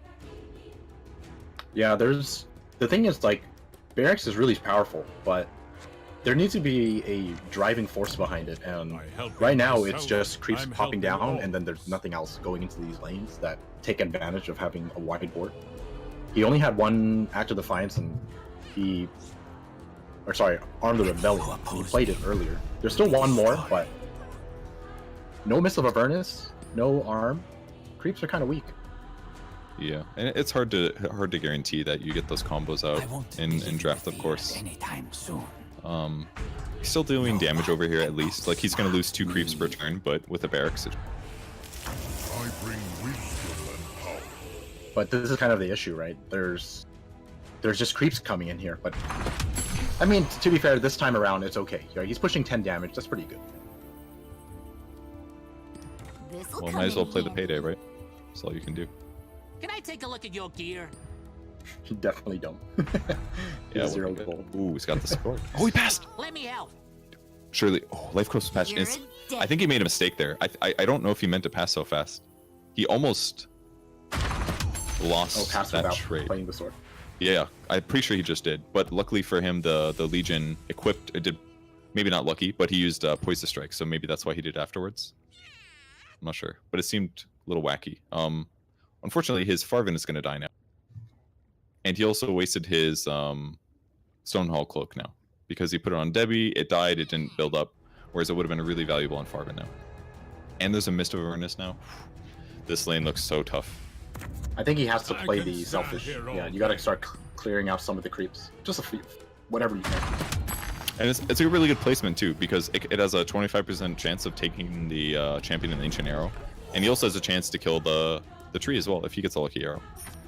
Yeah, if no creeps go there, if no. So where's life coach going here? I think he's gonna double deploy mid. That's my guess. I think so, huh? Yeah. Just gonna win a new lane. He's gonna, because he's not gonna win right? So he's got to win left and somewhere else. Yeah. So I guess he's kind of choreographed his decision based on. Because putting PA in the last lane doesn't do anything. Putting PA, you want to basically put PA in the second lane because of that payday in hand. Probably going first lane is also okay, I think, because you haven't exactly taken the tower. And you have a very big creep advantage in the middle lane, so you don't have to worry as much. Yeah, in some ways, the barracks are now finally positioned. Really, he's ended up like maybe not even overcommittal, but the champ of the ancient being on the right lane, maybe the mist with it has guaranteed that lane's done anyways. Mm-hmm. So now he can just win the other 2 with his barracks advantage, and does draw a coup de grace and another barracks, which he can play if his prelix doesn't instantly die or get pushed away. So she'll get the chance if she wants it. So the next hard question is, do you commit the cloak here to keep Prelix alive, or do you put it in the mid lane to keep the PA alive for a possible trade? And mid looks bad. I guess he can coup de grace, right? So he's fine. Yeah, but I mean, the thing he doesn't know, right? Like you said, he could just be holding on to a duel, and he doesn't know. But at the same time, I think if I was in life coach's position, since duel actually trades, I wouldn't be worried. So I would just play cards here. Okay, so and I think I would cloak. Yeah. Because then, as long as you get the opportunity to thank you for all your coup de grace on the next lane, you'll be fine. Petrify does the Iron Shell because he knew that the Prelix was likely to use a cloak or something like that. Oh no, he's gonna burn initiation, so he will just lose Massey for nothing. Arguably, or not. I'm over. It basically wastes the cloak that Life Coach just placed on the left lane, which is kind of a cool maneuver here. Because this is now the new harder lane to win, based on everything that just happened in lane 1. I don't know about this. Coach. Which part? So what will happen is you coup the Enchantress, right? And now you basically lock out green, because the only thing coming out is an LC. And then it takes away the armor, so Mazzy ends up trading as well. And he also saw that he played a lot of items. Whereas if he had just saved the Ring of Basilius, hoping, like, because he played Basie on the previous turn because he knew that he was going to burn initiative. So he's like, all right, let initiative go away. But if he just saved that Basie to place it now, he still would have traded fine. because he would have lived with the Basie on the Mazzy instead. So he actually made a mistake, probably placing the Ring of Basilius or the Shield of Basilius or the Cloak. I mean, either way, he put them. Maybe he's worried about a duel, I guess. He's worried about there's a gank. There's 2 ganks. Oh, gank, yeah. Because if he had gank there and he sent the enchant over without the shield, then he could have just ganked him and then gotten a double trade anyways potentially. Yeah. So he was playing around gank when he probably should have been playing around coup de grace, the more common card. It's a tough call. It's a very tough call. It's one of those ones where you think too hard. Petrify is a good player. He's always playing around stuff. He actually is very logical with all of his play. So I'm trying to say, I would have made the dumbass play and I would have profited. and he didn't because he thought it through too well, maybe.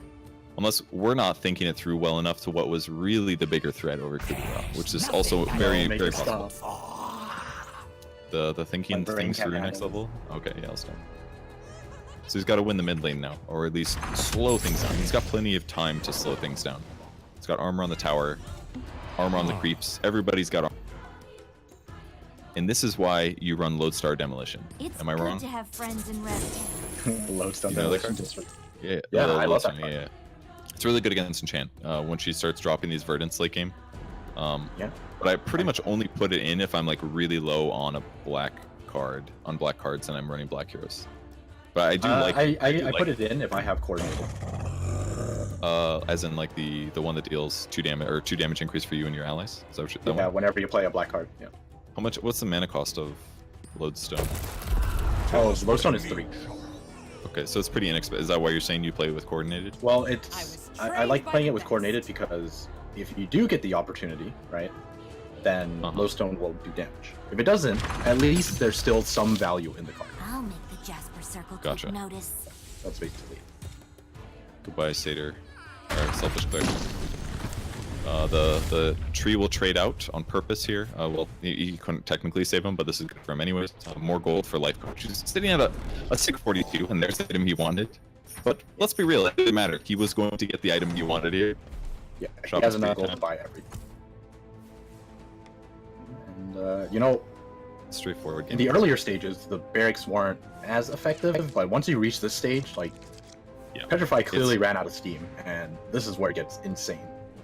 He's got all these strong heroes, but he still needs to kill creeps every round, and then he has to hit towers.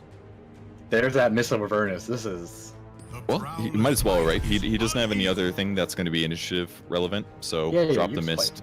You compel here. He can teleport out too, if he wants. Is opponent intimidated twice already? No, he's still got 1 intimidation. So maybe you save intimidate or your TP just in case somebody gets pushed in a lane that doesn't matter. He's probably 1 anyways. I'm not sure. He could also compel. You compel first. Okay, and then you see your options, and then I think you TP out Prelix.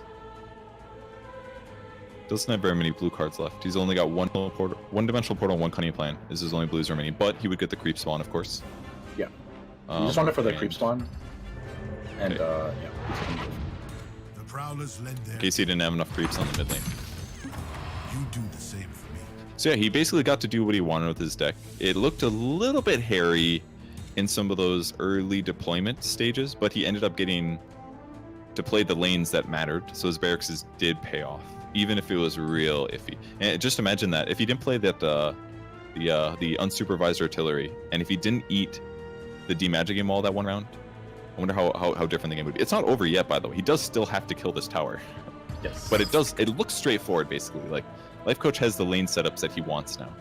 He's forcing them to play in a lane where he has 2 barracks and a Mist of Avernus, which is great. And his right lane doesn't look too threatened. So this is how it gets played out. It's just headbutting in the mid lane, typical green v green stuff. So right now what's happening is both sides have to be very patient. Petrify knows that there's a Helm of the Dominator in hand. So I think Petrify's only real play here is to wait for an opening so that he can duel a creep or remove a creep to deal damage to the tower. And either force the draw or just straight up kill the tower. Alternatively, he also needs to make a hole for the demagicking walls to come through. But he needs like multiple rounds of demagicking maul to get value here, so it's tough. Life Coach limited on card plays, so he basically is just going to play out some creep stuff. He might hold No Accident and Disciple. Disciples, or No Accident's probably no longer valued. He's gonna play Disciple. He's gonna play Disciple. Okay. Especially after seeing this. Especially after seeing this. And save your important See how your improvements. armor grows strong. It's all according to plan. So Debbie's gonna die for sure as a result of that, because you can't armor block enough of the enchant plus Mazzy damage anymore. But either way, it's not a big deal. He can always. It sucks to drop the helm to grab a regular creep, but it may be worth it here. Won't feel a thing. Okay, that'll trade out the creep as a result. So that's basically all he could do there. And then yeah, probably helm on. I want to say Farvin. Doesn't matter. Yeah, Farvin because he'll stay alive. PA's not bad either, but she's maybe more of a target to get intimidated, perhaps. Especially because Debbie's gonna die now. Doesn't matter that much though. Yeah, because you have no cards in hand. You don't know what you're gonna draw. You just want to Okay. play it on a hero that can stay alive. Maybe put it on PA now because she's gonna be taking damage from Iron Shell, but Yeah, it's that's also super important. Either way, you'll increase your damage by 3 by using Helm. Maybe he should have kept the. I actually think he should have taken. He should take the Roseleaf Druid. Maybe. Is that wrong? Because if he takes the Rose, I guess the mana doesn't matter. I think after seeing that, he'll do it. I mean, he could have done it before and saved his No Accident, arguably. Because this creep is already has 5 damage. That's why I think it's valuable. It's already ramped up, so I guess everybody has 5. All right, they all have 5. Yeah, thanks to Disciple. So now there's going to be a Bull I'll give to my trade life out. for the cause. No, just kidding. Doesn't trade out. It just blocks because of all that reaches. Strongest and the armor, dude. Don't forget about that.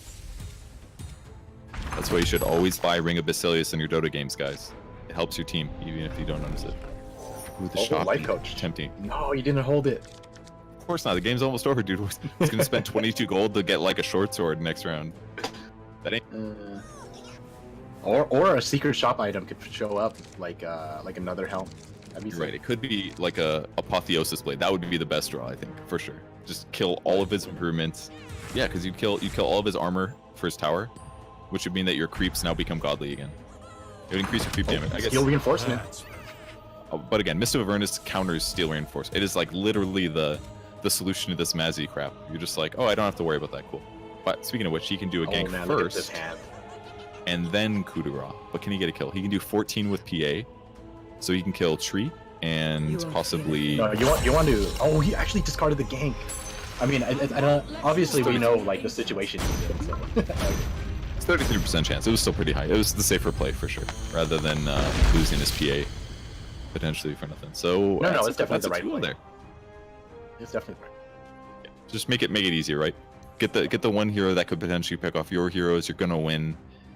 He wasn't threatened in the other lanes. If anything, he was gonna kill. He was gonna throw in first in the first lane. So Life Coach takes a pretty damn convincing 2-0, and that's gonna put him at 1-1, which means he gets to replay against Pavel, correct?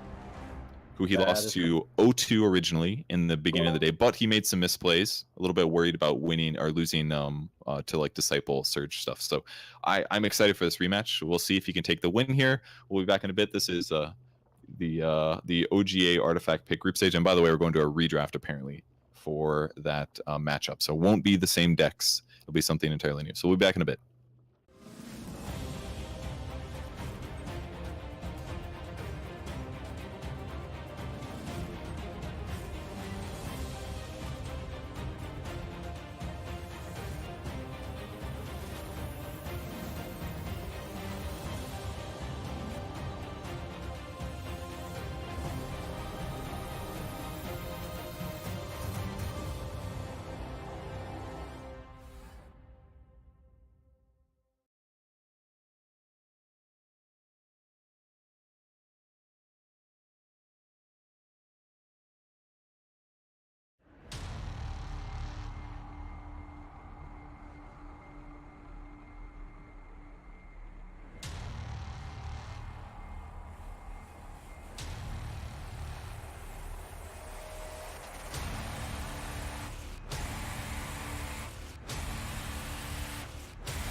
EGB, your esports betting world. The only place to find the widest choice of popular games and matches to win real money. Choose your bet on a single event or express of several matches with dizzy odds. Serving the market for 7 years with over 800,000 users. Join now to get your bonus for the first deposit up to $600. EGB, you know for sure who's gonna win.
Hey guys, welcome back. Sorry for the long break there, but we had to redraft both of our players to ensure competitive integrity in terms of randomness. So we're back with the final BO3 here, and it's going to be Life Coach versus Pavel. My name's Purge. I'm here with Aosin, and let's take a look at the decks, see what we think about them. We have a mixed green-blue on Pavel, which is interesting, and over on Life Coach's side, he's going to be running green-red with a little bit of black. Yeah, just quickly glancing over the decks. I always like to see a splash in draft. I used to be a big fan of just having like double color, but it's like it's actually so hard to make a strong deck with just two colors. Yeah, because you'd be diluting your quality of card, right? Just because they were green or whatever. Right? Yeah. Whereas over on Life Coach's side, in terms of his black cards, he's squeezed in a bunch of creatures, Ironfog Gold Mines, a Murder Plot, and an Assassin's Shadow, which is just a bunch of decent cards. It's a lot of black, actually, maybe more than he necessarily wanted, but having more, like if he has a Legion Commander, for example, it's okay to run low on red, for example, because it's just another hero that you can duel with. So it gives you more options and makes the Legion card better, so it should be fine. On the other side, we're looking at an Annihilation, 2 Call the Reserves. He's got a Luna, so he has Eclipse, Champion of the Ancient, and a lot of really good mid-game cards.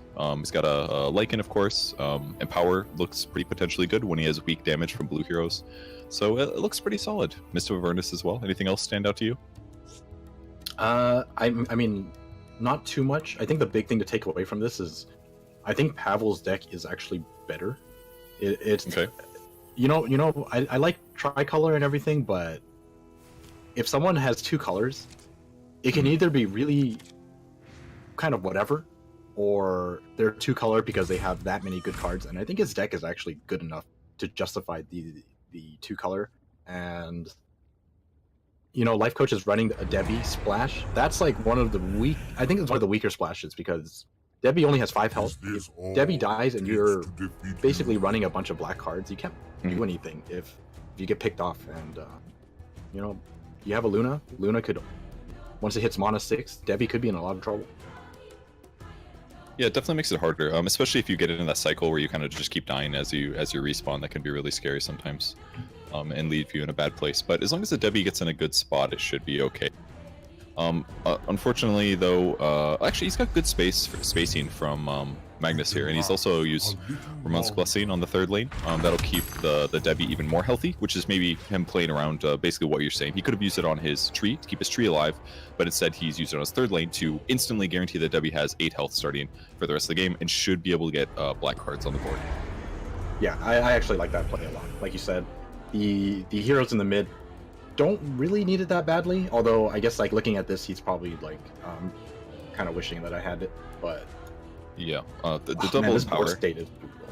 it is like, it's so good actually to open up your, if you have 2 green laners like this, or 3 like he started with, I think, it's so nice to start with 2 empowers, because then on that second turn you're almost always getting a board trade. Even if you're not hitting the guy directly, you're still getting cleave damage with creep damage. So it's just really nice for Pavel that he started with both empowers, because now he's forced into a hard duel here. He could duel and kill the Lycan, it's but not even that so, hard of a duel. I think he should duel here. I think duel because right. at least he trades, right? Because he's going to lose his Legion no matter what. This will protect his creeps on both sides. His tree will save 2 health, for example. He'll take only 2 damage instead of the 4. It's definitely a good duel, but he was kind of forced into it due to the empower. He probably would have done it anyways, I guess, but this way he loses his hero. Okay, so I think here you want to play the Vol Martyr in front of Debbie. Yeah, that looks pretty good to me too. Just block the damage, 9 damage blocked, and a little bit of damage, health and damage for the remainder of the board. Defensive Bloom could be good too, though. I think that's probably what he's deciding between, because it would block. Okay, he's going to insert Selfish Cleric. So this is kind of interesting too. Whoa. Okay, so that was. Why did he just change the direction of his Assassin's Apprentice attack and kill the Selfish Cleric? I'm so confused. That's a very good point. I am not too sure about that. Like, surely he should have killed that, right? He did, what, 2 damage to the Magnus instead? But he could have killed the Selfish Cleric. Surely that's a mistake. Because like, the reason he played Selfish Cleric is, like, let's say that Assassin's Apprentice wasn't there and he was just a regular creep. Putting the Cleric down has way more offensive potential, basically, because it would clear a creature and it would stay on for the remainder of the to the next lane, which offensively is really good. But the problem is that he could have killed it by combining his creep damage. So very surprising to me that he didn't. But maybe he didn't want to burn initiation, was my next thought. But it's still so early. It's not. I'm sorry, initiative. Excuse me, not initiation. I don't know. It'll take some time. Seems like a mistake to me. Maybe one of those things where you're just thinking like, "Oh, I'm done. I can't do anything." But in that case, it would have been better. Maybe passed too fast. Who knows? Yeah, I definitely agree with you on that one. I don't know what it could have been. Smeeble Arms Master gets a really nice arrow, which is going to clear this creep rather than deal tower damage. So Luna will have less board control, although she can use Tower Barrage to just blow everything up. And Life Coach should be able to kill the Luna, My cause or at is least just force Pavel to use Traveler's my Cloak is the other blades benefit. prove. Or he could also Battlefield Control to change his target, or Cunning Plan. He's trying to force him, trying to bait him out essentially. He'll probably Cunning Plan here, I'm guessing. This is a safer move. Yeah.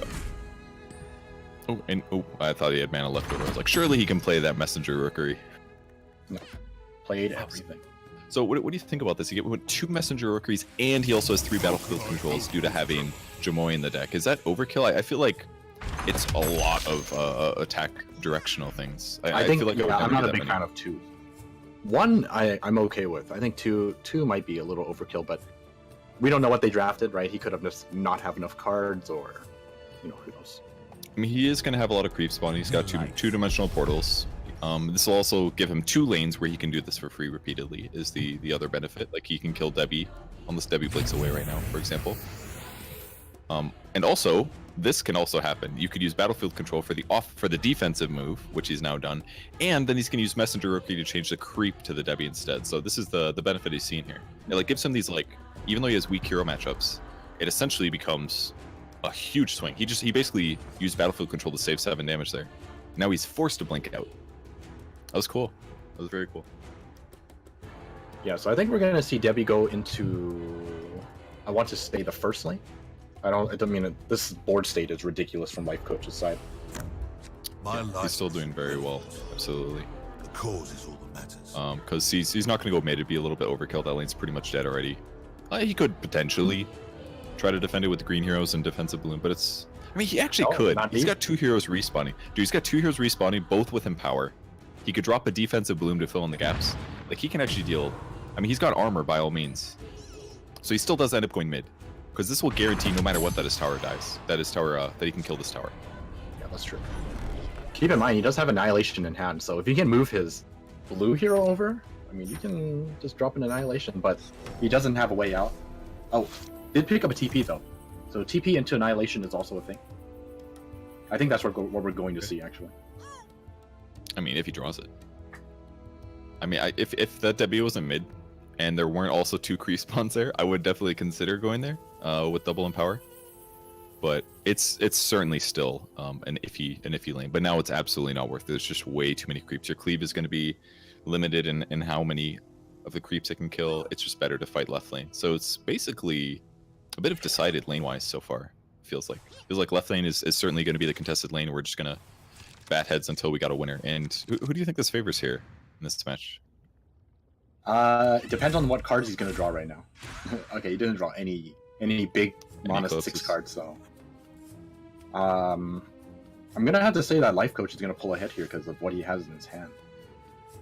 I suppose he can Omex Arena right now if he wants, just to guarantee that any of these hero trades will go well. He can duel, obviously. Dueling Luna is certainly something he's going to be considering right now, but the problem is he doesn't do enough damage because that one armor that Luna has, she'll be able to survive. So next question is, what does he do instead? He can summon a boar first if he wants to buy time. It will also eat 1 Eclipse charge, which isn't off. He also clips the sword just in case his opponent does plan to duel anyways. Ready to fight. Okay. Omex Arena is coming out.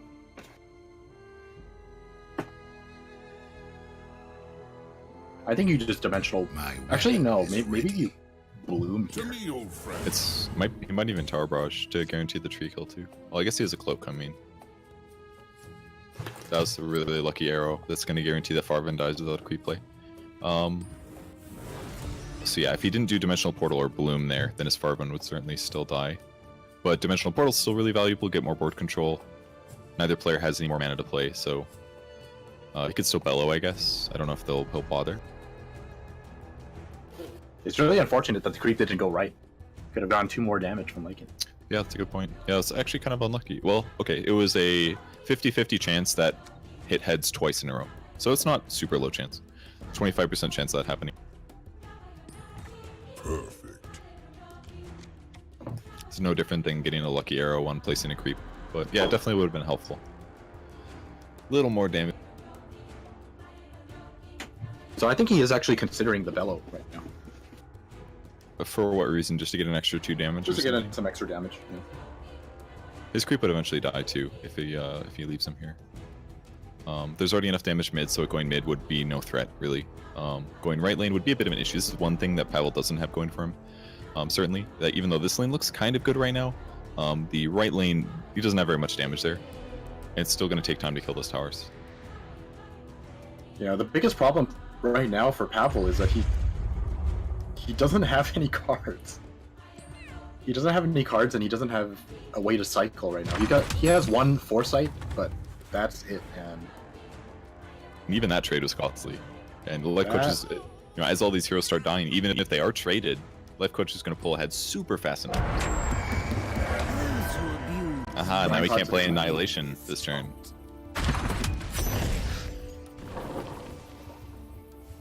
But it's worth it just to have creatures on the board, because it's going to mean getting closer to finishing him off in a couple rounds. He does not have Disciples in this deck, so he won't be able to abuse that. yeah, but Thunderhide Alpha in 1 turn. Oh, in the mid lane. Oh, that's super good point actually. Yeah. He has Oh, no so- ramp, but 1 more turn. Which is valuable. It's actually, despite him not having Disciple, it's a way for him to easily take the tower mid. So he just kind of has to trade here. Initiative is in Pavel's advantage. He didn't draw anything super big, no eclipses. Nothing. Pavel has nothing. Life Coach is just going to roar him here. Roar would just send both green heroes to different lanes, and then It would save Legion as well. it would save everyone. My pack assembles. Yeah. All right. The moment he sees that, he's just gonna roar him. Where will they go? 1 mid to be wasted, basically, and 1. The hero that went right would have been much better for Pavel if it was the Lycan, but it ended up being the Farben instead. But it's okay. They both deal good damage, I guess. Yeah, and now this is rough. You have to Pavel basically has to commit most of his items here to keep the Luna alive, and then he needs to save the TP for someone in the last lane. So that he can get the Jamoy out and then potentially annihilate mid. Because that's basically all he can do. He can defensive bloom in the mid lane, I guess. I don't even know if he does that. He's gonna play defensive bloom for sure here. From beyond the veil of Looks like he's augury, saved the healing salve to I put it on Save the Lycan, Lycan. give him 2 turns. Because maybe he can get a green card. It's a good champion in the ancient moment for sure. But he's Woof woof. there's somebody outside. Do you ever sometimes I check to see what she's barking at, and it'll be like a parked car like 50 yards away or something. It's very oftentimes nothing, like actually nothing. Maybe it's just a spooky ghost. That's true. She was reading that Reddit thread too. That's all. Get scared. That no accident is actually going to cause quite a few issues, because right now Pavel doesn't know it, but there's a Thunderhide Alpha in the hand. The thing is, even without the Alpha though, I think Pavel He's has to still, make a like- play to defend mid. He's still close to killing, right? Even without that. And this was all at the cost of keeping the Luna alive. Basically, he had to quit multiple items, which was guaranteed to burn through initiative. And as a result, he still just lost the Lycan in the mid lane, just because Life Coach happened to have his first no accident. blessed. So I think, honestly, this situation is so grim that I would consider. Actually, no, there's no way. You got to put a green hero. You have defensive bloom and Savage Wolf in your hand. You have to go for the green hero. As in, like, TP out a green hero? Is that what you're Yeah. saying? But How if is he he gonna- TP'd out the blue hero, I'm a big fan. I mean, how is he? Because Because there's no way that he could defend with green heroes mid, so he has to gamble on Annihilation. Well, the thing is, he can defend for one turn. Don't worry. Theoretically. This time Like, won't be there's a bad. lot of creeps here, right? But he's got Defensive Bloom and Savage Wolf, so that blocks 4 already. And I think with Defensive Bloom, it would have blocked enough for non-lethal. And then if he sees the Thunderhide, then he just Savage Wolves in front of him.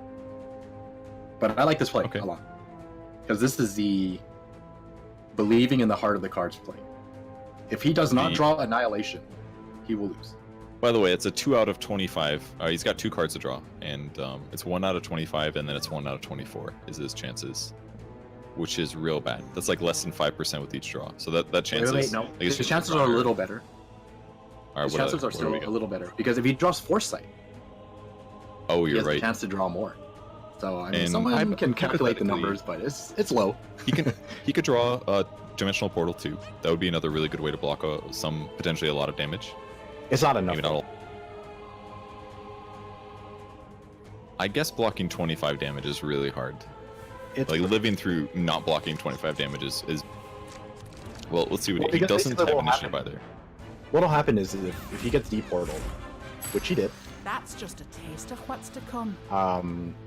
basically he's gonna play the Thunderhide, and then it's like a small chance that it's in front of the Thunder. So not looking good. It's Looking really quite not. bad. It's I gonna have to do say, anything. Pavel did not draw anything good. Like look at it. Look Yeah, at his top end. That's really fair. He didn't draw any. He didn't draw no Intimidations, Annihilations, Call Reserves, Eclipse. Basically, nothing above 4 mana was drawn for. Yeah. And it's not. And he actually has quite a bit of expensive cards compared to the typical deck. Maybe not quite as many, but still quite. So he goes for the duel to guarantee the Luna kill. That will provide guarantee no response. No healing the Luna. Pavel has to pass.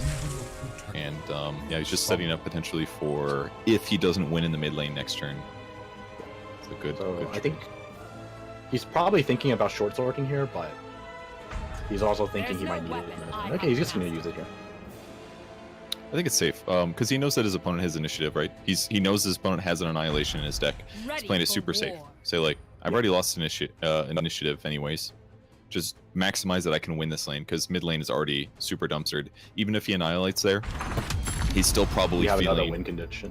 kind of okay on left lane, but he's got to be scared of Annihilation right now because the game would get hairy if not for that. His health is kind of low left lane.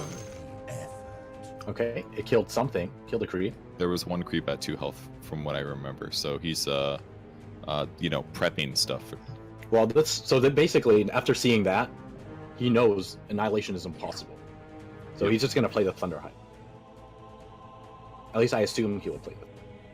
It's a mind game, right? He could. So this is what's okay. He will still do it.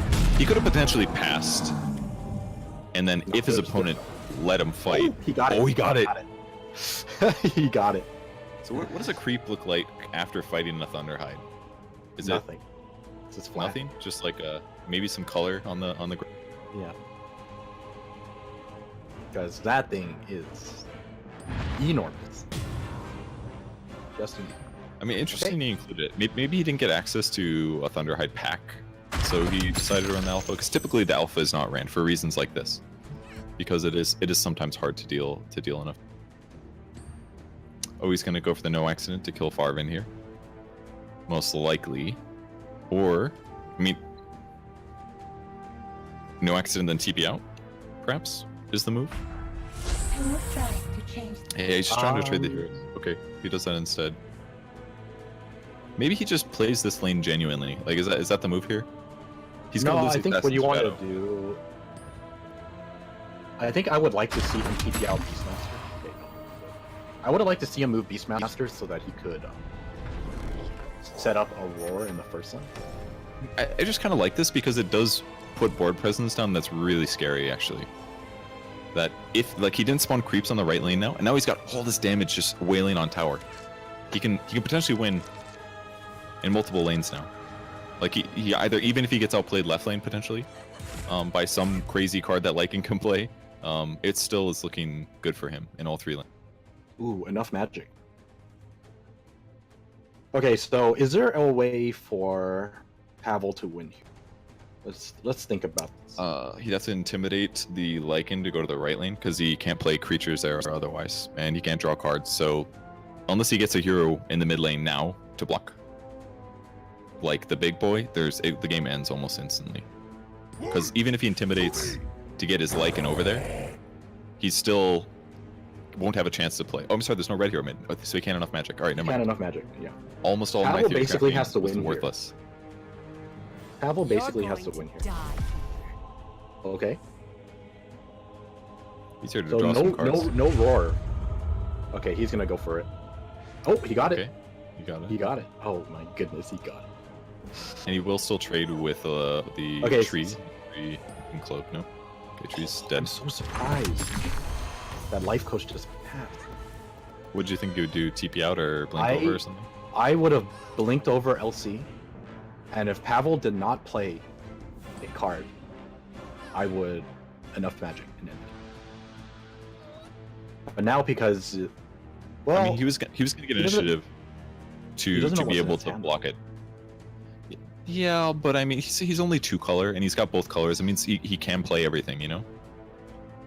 And his ability to like kill those creeps is low, anyways. Whereas if he just keeps Legion in the left lane, he does 8 damage to the tower, gets down to 14.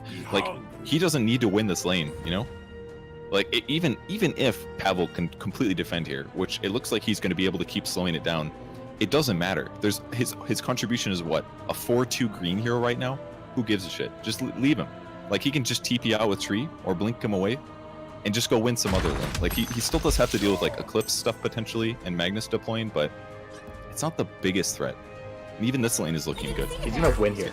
Yeah, he'll just boop that guy.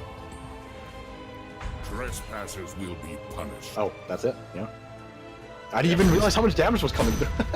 Yeah, that's what I said last turn, right? Like he dropped the Assassin Shadow, he did a bunch of damage, and then he didn't get any creep spawns. So now all of a sudden he's got a Beastmaster and a Debbie likely hitting tower. I was so And the focused only on the one that was- Thunderhide Alpha that I just kind of tunnel I vision. mean, it's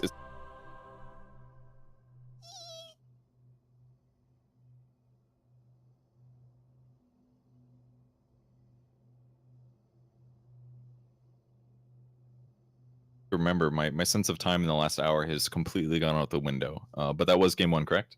That was game Am one. I wrong? Okay, it's just You are correct. I needed some validation there. So that's game 1 of this best of 3. The winner is going to make it out of the group. The loser is going to go home. So we'll be back in just a bit with this.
EGB, your esports betting world.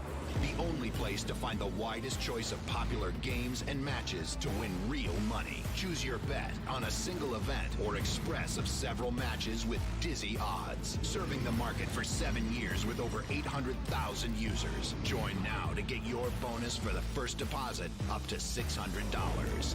EGB, you know for sure who's gonna win.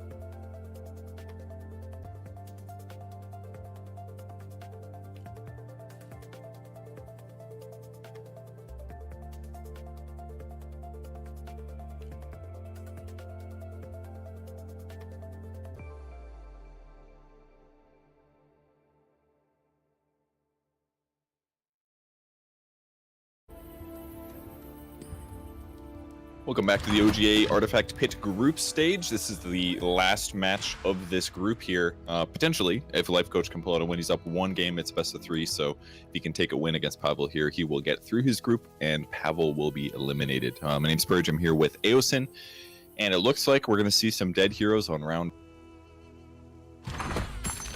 You know, I've been watching so much Constructed that I kind of forget how hard it is to get decent heroes in draft, and I have to say, Life Coach's draft this time around feels I'll give my life for the rebellion. feels a lot better. Yeah, it's Like- really solid. Oh, no accident.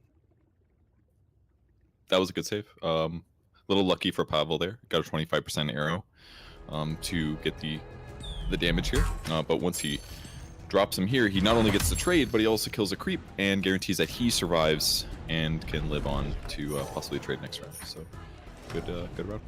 Yeah, that was a very important no accident there. He was thinking about it for a moment because if he no accidents the Lycan actually does die. But I think it's more important to get rid of the decoy, in my opinion. Yeah, it's live on to trade, right? Look at the items he bought. He bought a Traveler's Cloak and a short sword. So that means when he gets back to that lane, if the tree ends up right next to Debbie, which is likely, he's already going to block 2 damage anyways. But instead, he's going to change it up. He's going to put tree next to Legion mid. Rather than try to save the Debbie, he'll let the cloak do the work, and he can go to win a different lane instead. Yeah, definitely. Oh man, this altar is going to get so much value in the first lane. How do you feel about altar? Like I've drafted it a couple times where it just feels awful, but other times this happens where they get a little lucky on their creep spawns, end up in the same lane, and then they just altar and the game just gets really hard, it feels like. I like it a lot, depending on the draft. Like for example, if I play green with blue heroes like Kana or Prelix, then I'll pick at least 1 copy up. I think altar is very good in those situations. But in a game like this, I guess the benefit is that he has a double Treant Protector, so his creeps are very likely to stay alive, I guess. Keep me safe. I think just having 1 copy regardless is still pretty valuable. Like if you have Treant, if you have Enchantress, if you have Omni Knight, like all these heroes make it kind of viable. Because if you have, is Farvin good enough? What do you think? Is Farvin's fine. His Debbie is dead. Got unlucky on the arrow again, so the cloak won't save him. A little Pavel just like grabbing these arrows, man. These 25% chance arrow.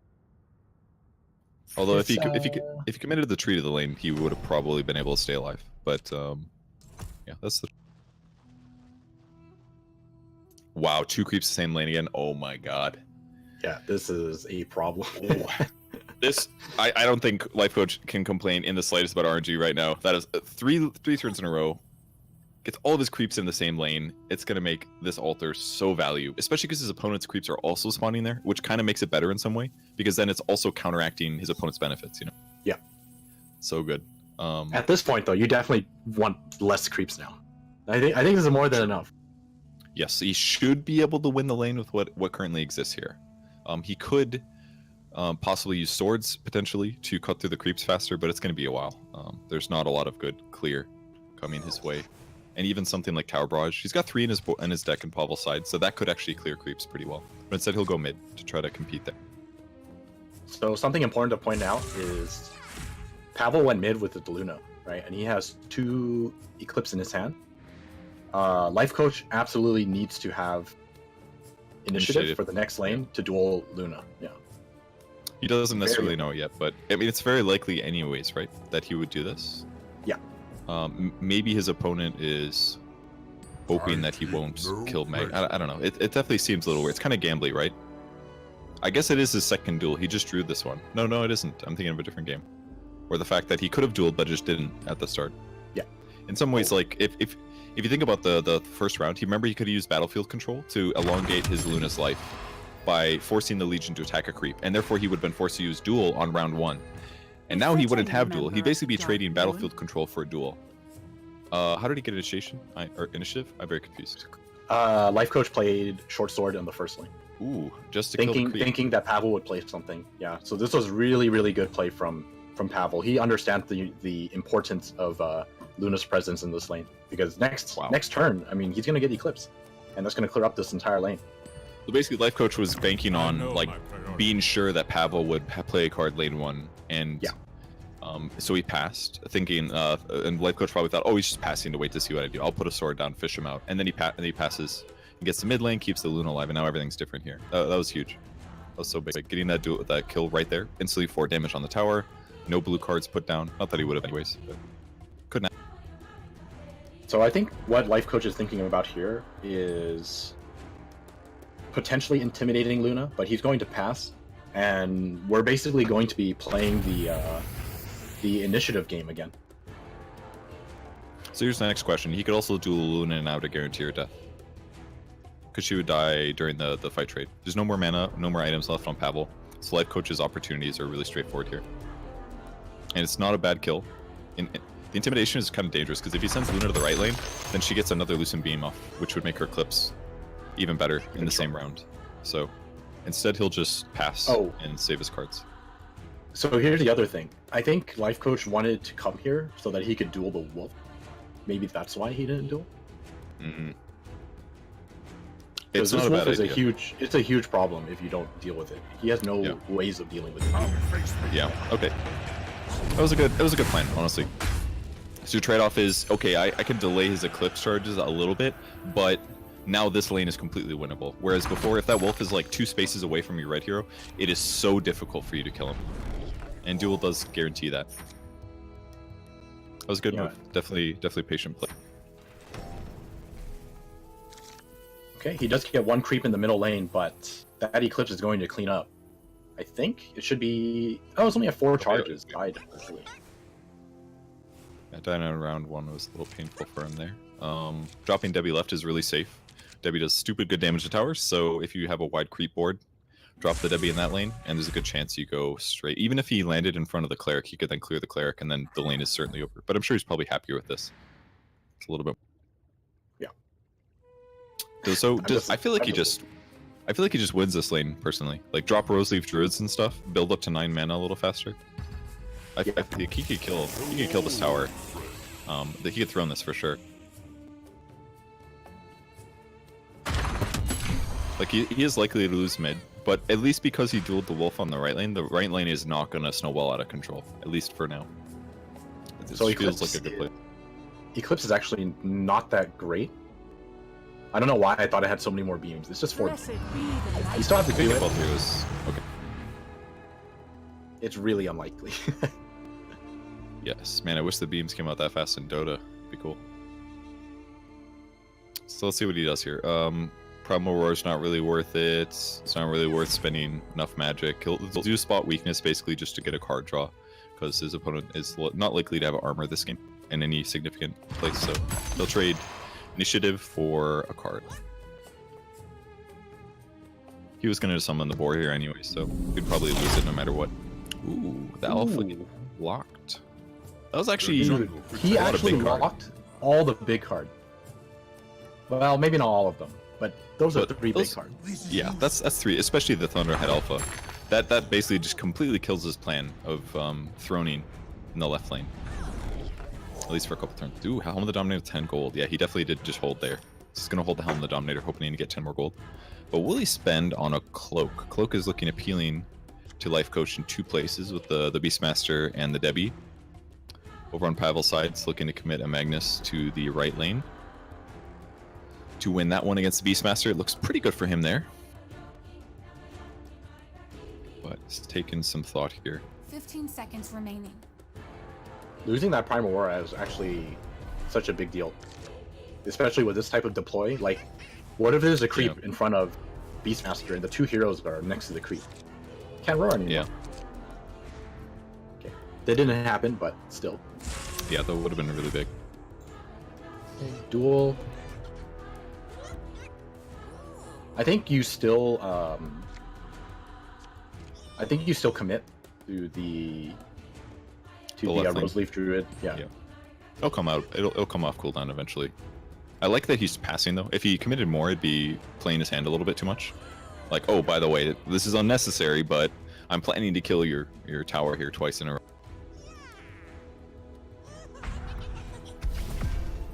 He'll drop Salamanias to the far right lane, which is very valuable because he's got Foresight in hand, so he can definitely cycle through cards really good right now. Plus he has Jamoy's card draw. Yeah, this allows him to play a wolf as well. It's very nice. Bellow. Gonna stay alive here to bellow the Thunderhide. It's not a bad idea. One of the counters. I love playing Bellow against like Emissaries, Thunderhide, Salamania. It's like the best feeling. Okay, so that tower's cleaned up. Whatever happened to that poor, the Selfish Cleric? That one die on the left lane? Was it ever there? Yeah, it was. Somebody killed it. Yeah, the arrow finally pointed in. He died. Okay. Life Coach does have initiative. He could duel the Legion Commander, but I think he's like he's feeling unsure. I think he actually might be thinking of TPing out. I mean, he could duel and TP out. Is that worth it? Like take out Lycan or no, something? So the idea I have is if you TP out right now, right, you're basically playing around Eclipse. Mm-hmm. You can deploy LC into the first lane and duel Farvin. Okay, and that way it prevents reactions. And then you. Ooh. Wait. Brief internet disconnect. Connection? Was that a? He ran out of time. Pass? He disconnected. He passed because he disconnected. Ooh. And now he's gonna get eclipsed, so he can't do the play. Oh. Because that hurt. That was almost. The problem is, Pavel has no items, right? If you TP out and you put Elsie in the first lane, you duel that Farvin. It's basically game over. Not really game over, but it's basically game over. Because he wouldn't have gotten this 5 gold.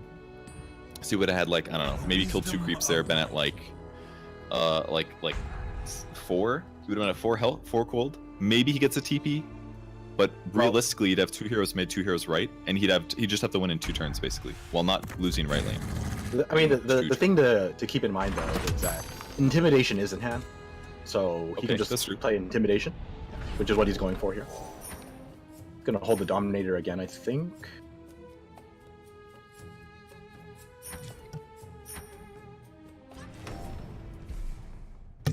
Okay, he does just that. He is going to send the tree into the right. I like that, just because that's the other lane he needs to keep alive, and it's getting a little hairy over there. Got no creep spawn left lane for once this game, and as a result, if he was going to play Thunderhide, he'd go right there. He could do other stuff instead, though. Well, he has to wait one more turn, so I think what you do here is you intimidate, and then you play the Rose Leaf. Iron Fog or something. Oh yeah, okay. Yeah. Maybe Iron Fog. Did he buy an item? Yeah, it looks like he bought items. He's just saving gold, right? It's good to have friends in Goldmine is also fine. Oh, he's holding intimidation. He wants to wait for the final moment. No, actually, wait. What's the point of holding for the final moment? There's no final moment. What about like a creep that would block Thunderhide or something? Is that possible? I don't disagree with you. I mean, it's also more... Okay, so what he wants to do is he wants to hide the fact that he's going for the... I'll find their soft spot. Oh. Not so much anymore. Not really hiding it. Okay, but it's not even. He doesn't even have to necessarily go for 80 with Thunderhide now. He's not forced because the murder plot alone increases damage so much. So now you can hold Intimidate for the more important lane, which is actually kind of the right lane now. No, you don't intimidate this lane. This is a good time to have a Fountain Flask in your hand, Steven. No, you don't even Fountain Flask. You just pass. You pass, you deploy LC, and you dual Farvin, and the game's over. Because then you can Thunderhide as well. No, does he have Yeah, enough? you can Thunderhide. Oh, he does, because yeah, he does have one Rose Leaf. Okay. It all depends on how many creeps. Wait, why but did if he you gets do that? creep spawns, because if he gets creep spawns, it's not a guaranteed win. And this guy could also win. No, it's potentially. guaranteed. It's guaranteed. What if he gets two creeps over there and it Alright, aggroes a bunch of damage? it's not guaranteed, but the chance is really, really low. Basically, the creeps would have to spawn on both ends of the board, would be the only way. And then that way, no matter which way he places the Thunderhide, it would have a chance of going either direction, right? That's like the only way that the Thunderhide being deployed would not produce a good outcome for him. I'm honestly really surprised that Life Coach played this many cards, respecting the potential 26 damage on this tower. It's like really, really unlikely with this type of deck. Especially since you can see what cards he has. There's like actually nothing in hand. I don't think, like the only thing I would be afraid of is if Pavel had Arm the Rebellion, which he does not have. Yeah, and he was pretty spent on mana at that point too. Well, yeah, he already Eclipsed, right? So he went down to 4 mana instantly. And even Arm the Rebellion, would that have been enough? He played Dimensional Portal. But I guess at that point it's too late, right? But he didn't necessarily need to play the tree. Yeah, I think he should have just passed for initiative. So he's just going to intimidate, and that is game. Is it? Is that enough damage? Well, he has two. the magic and all. Wait. Okay, and he's got Smeeble. Yeah, He's a creep. it's fine. There's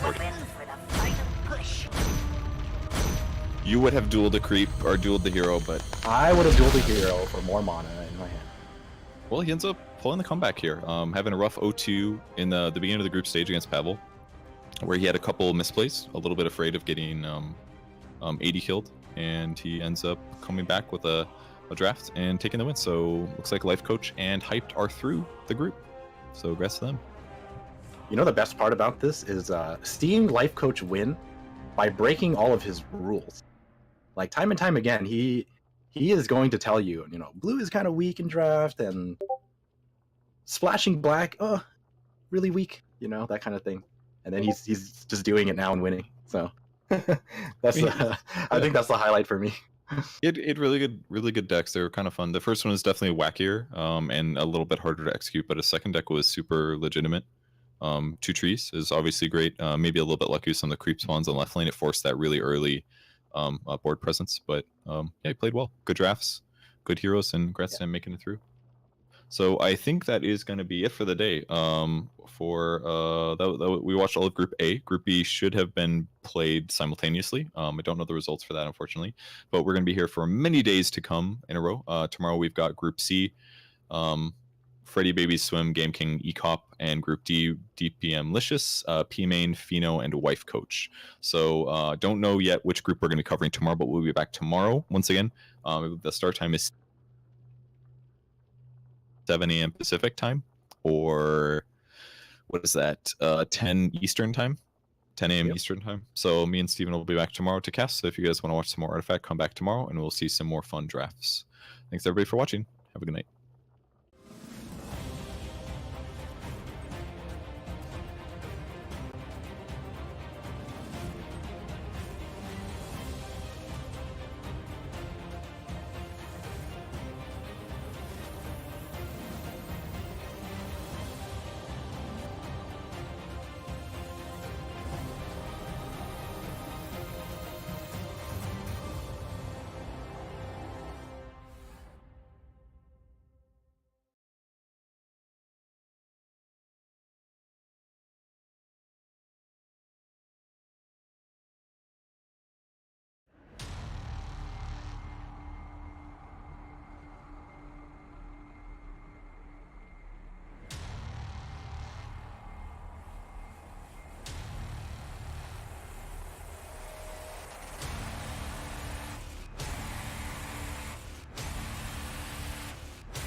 EGB, your esports betting world. The only place to find the widest choice of popular games and matches to win real money. Choose your bet on a single event or express of several matches with dizzy odds. Serving the market for 7 years with over 800,000 users. Join now to get your bonus for the first deposit up to $600. EGB. You know for sure who's gonna win.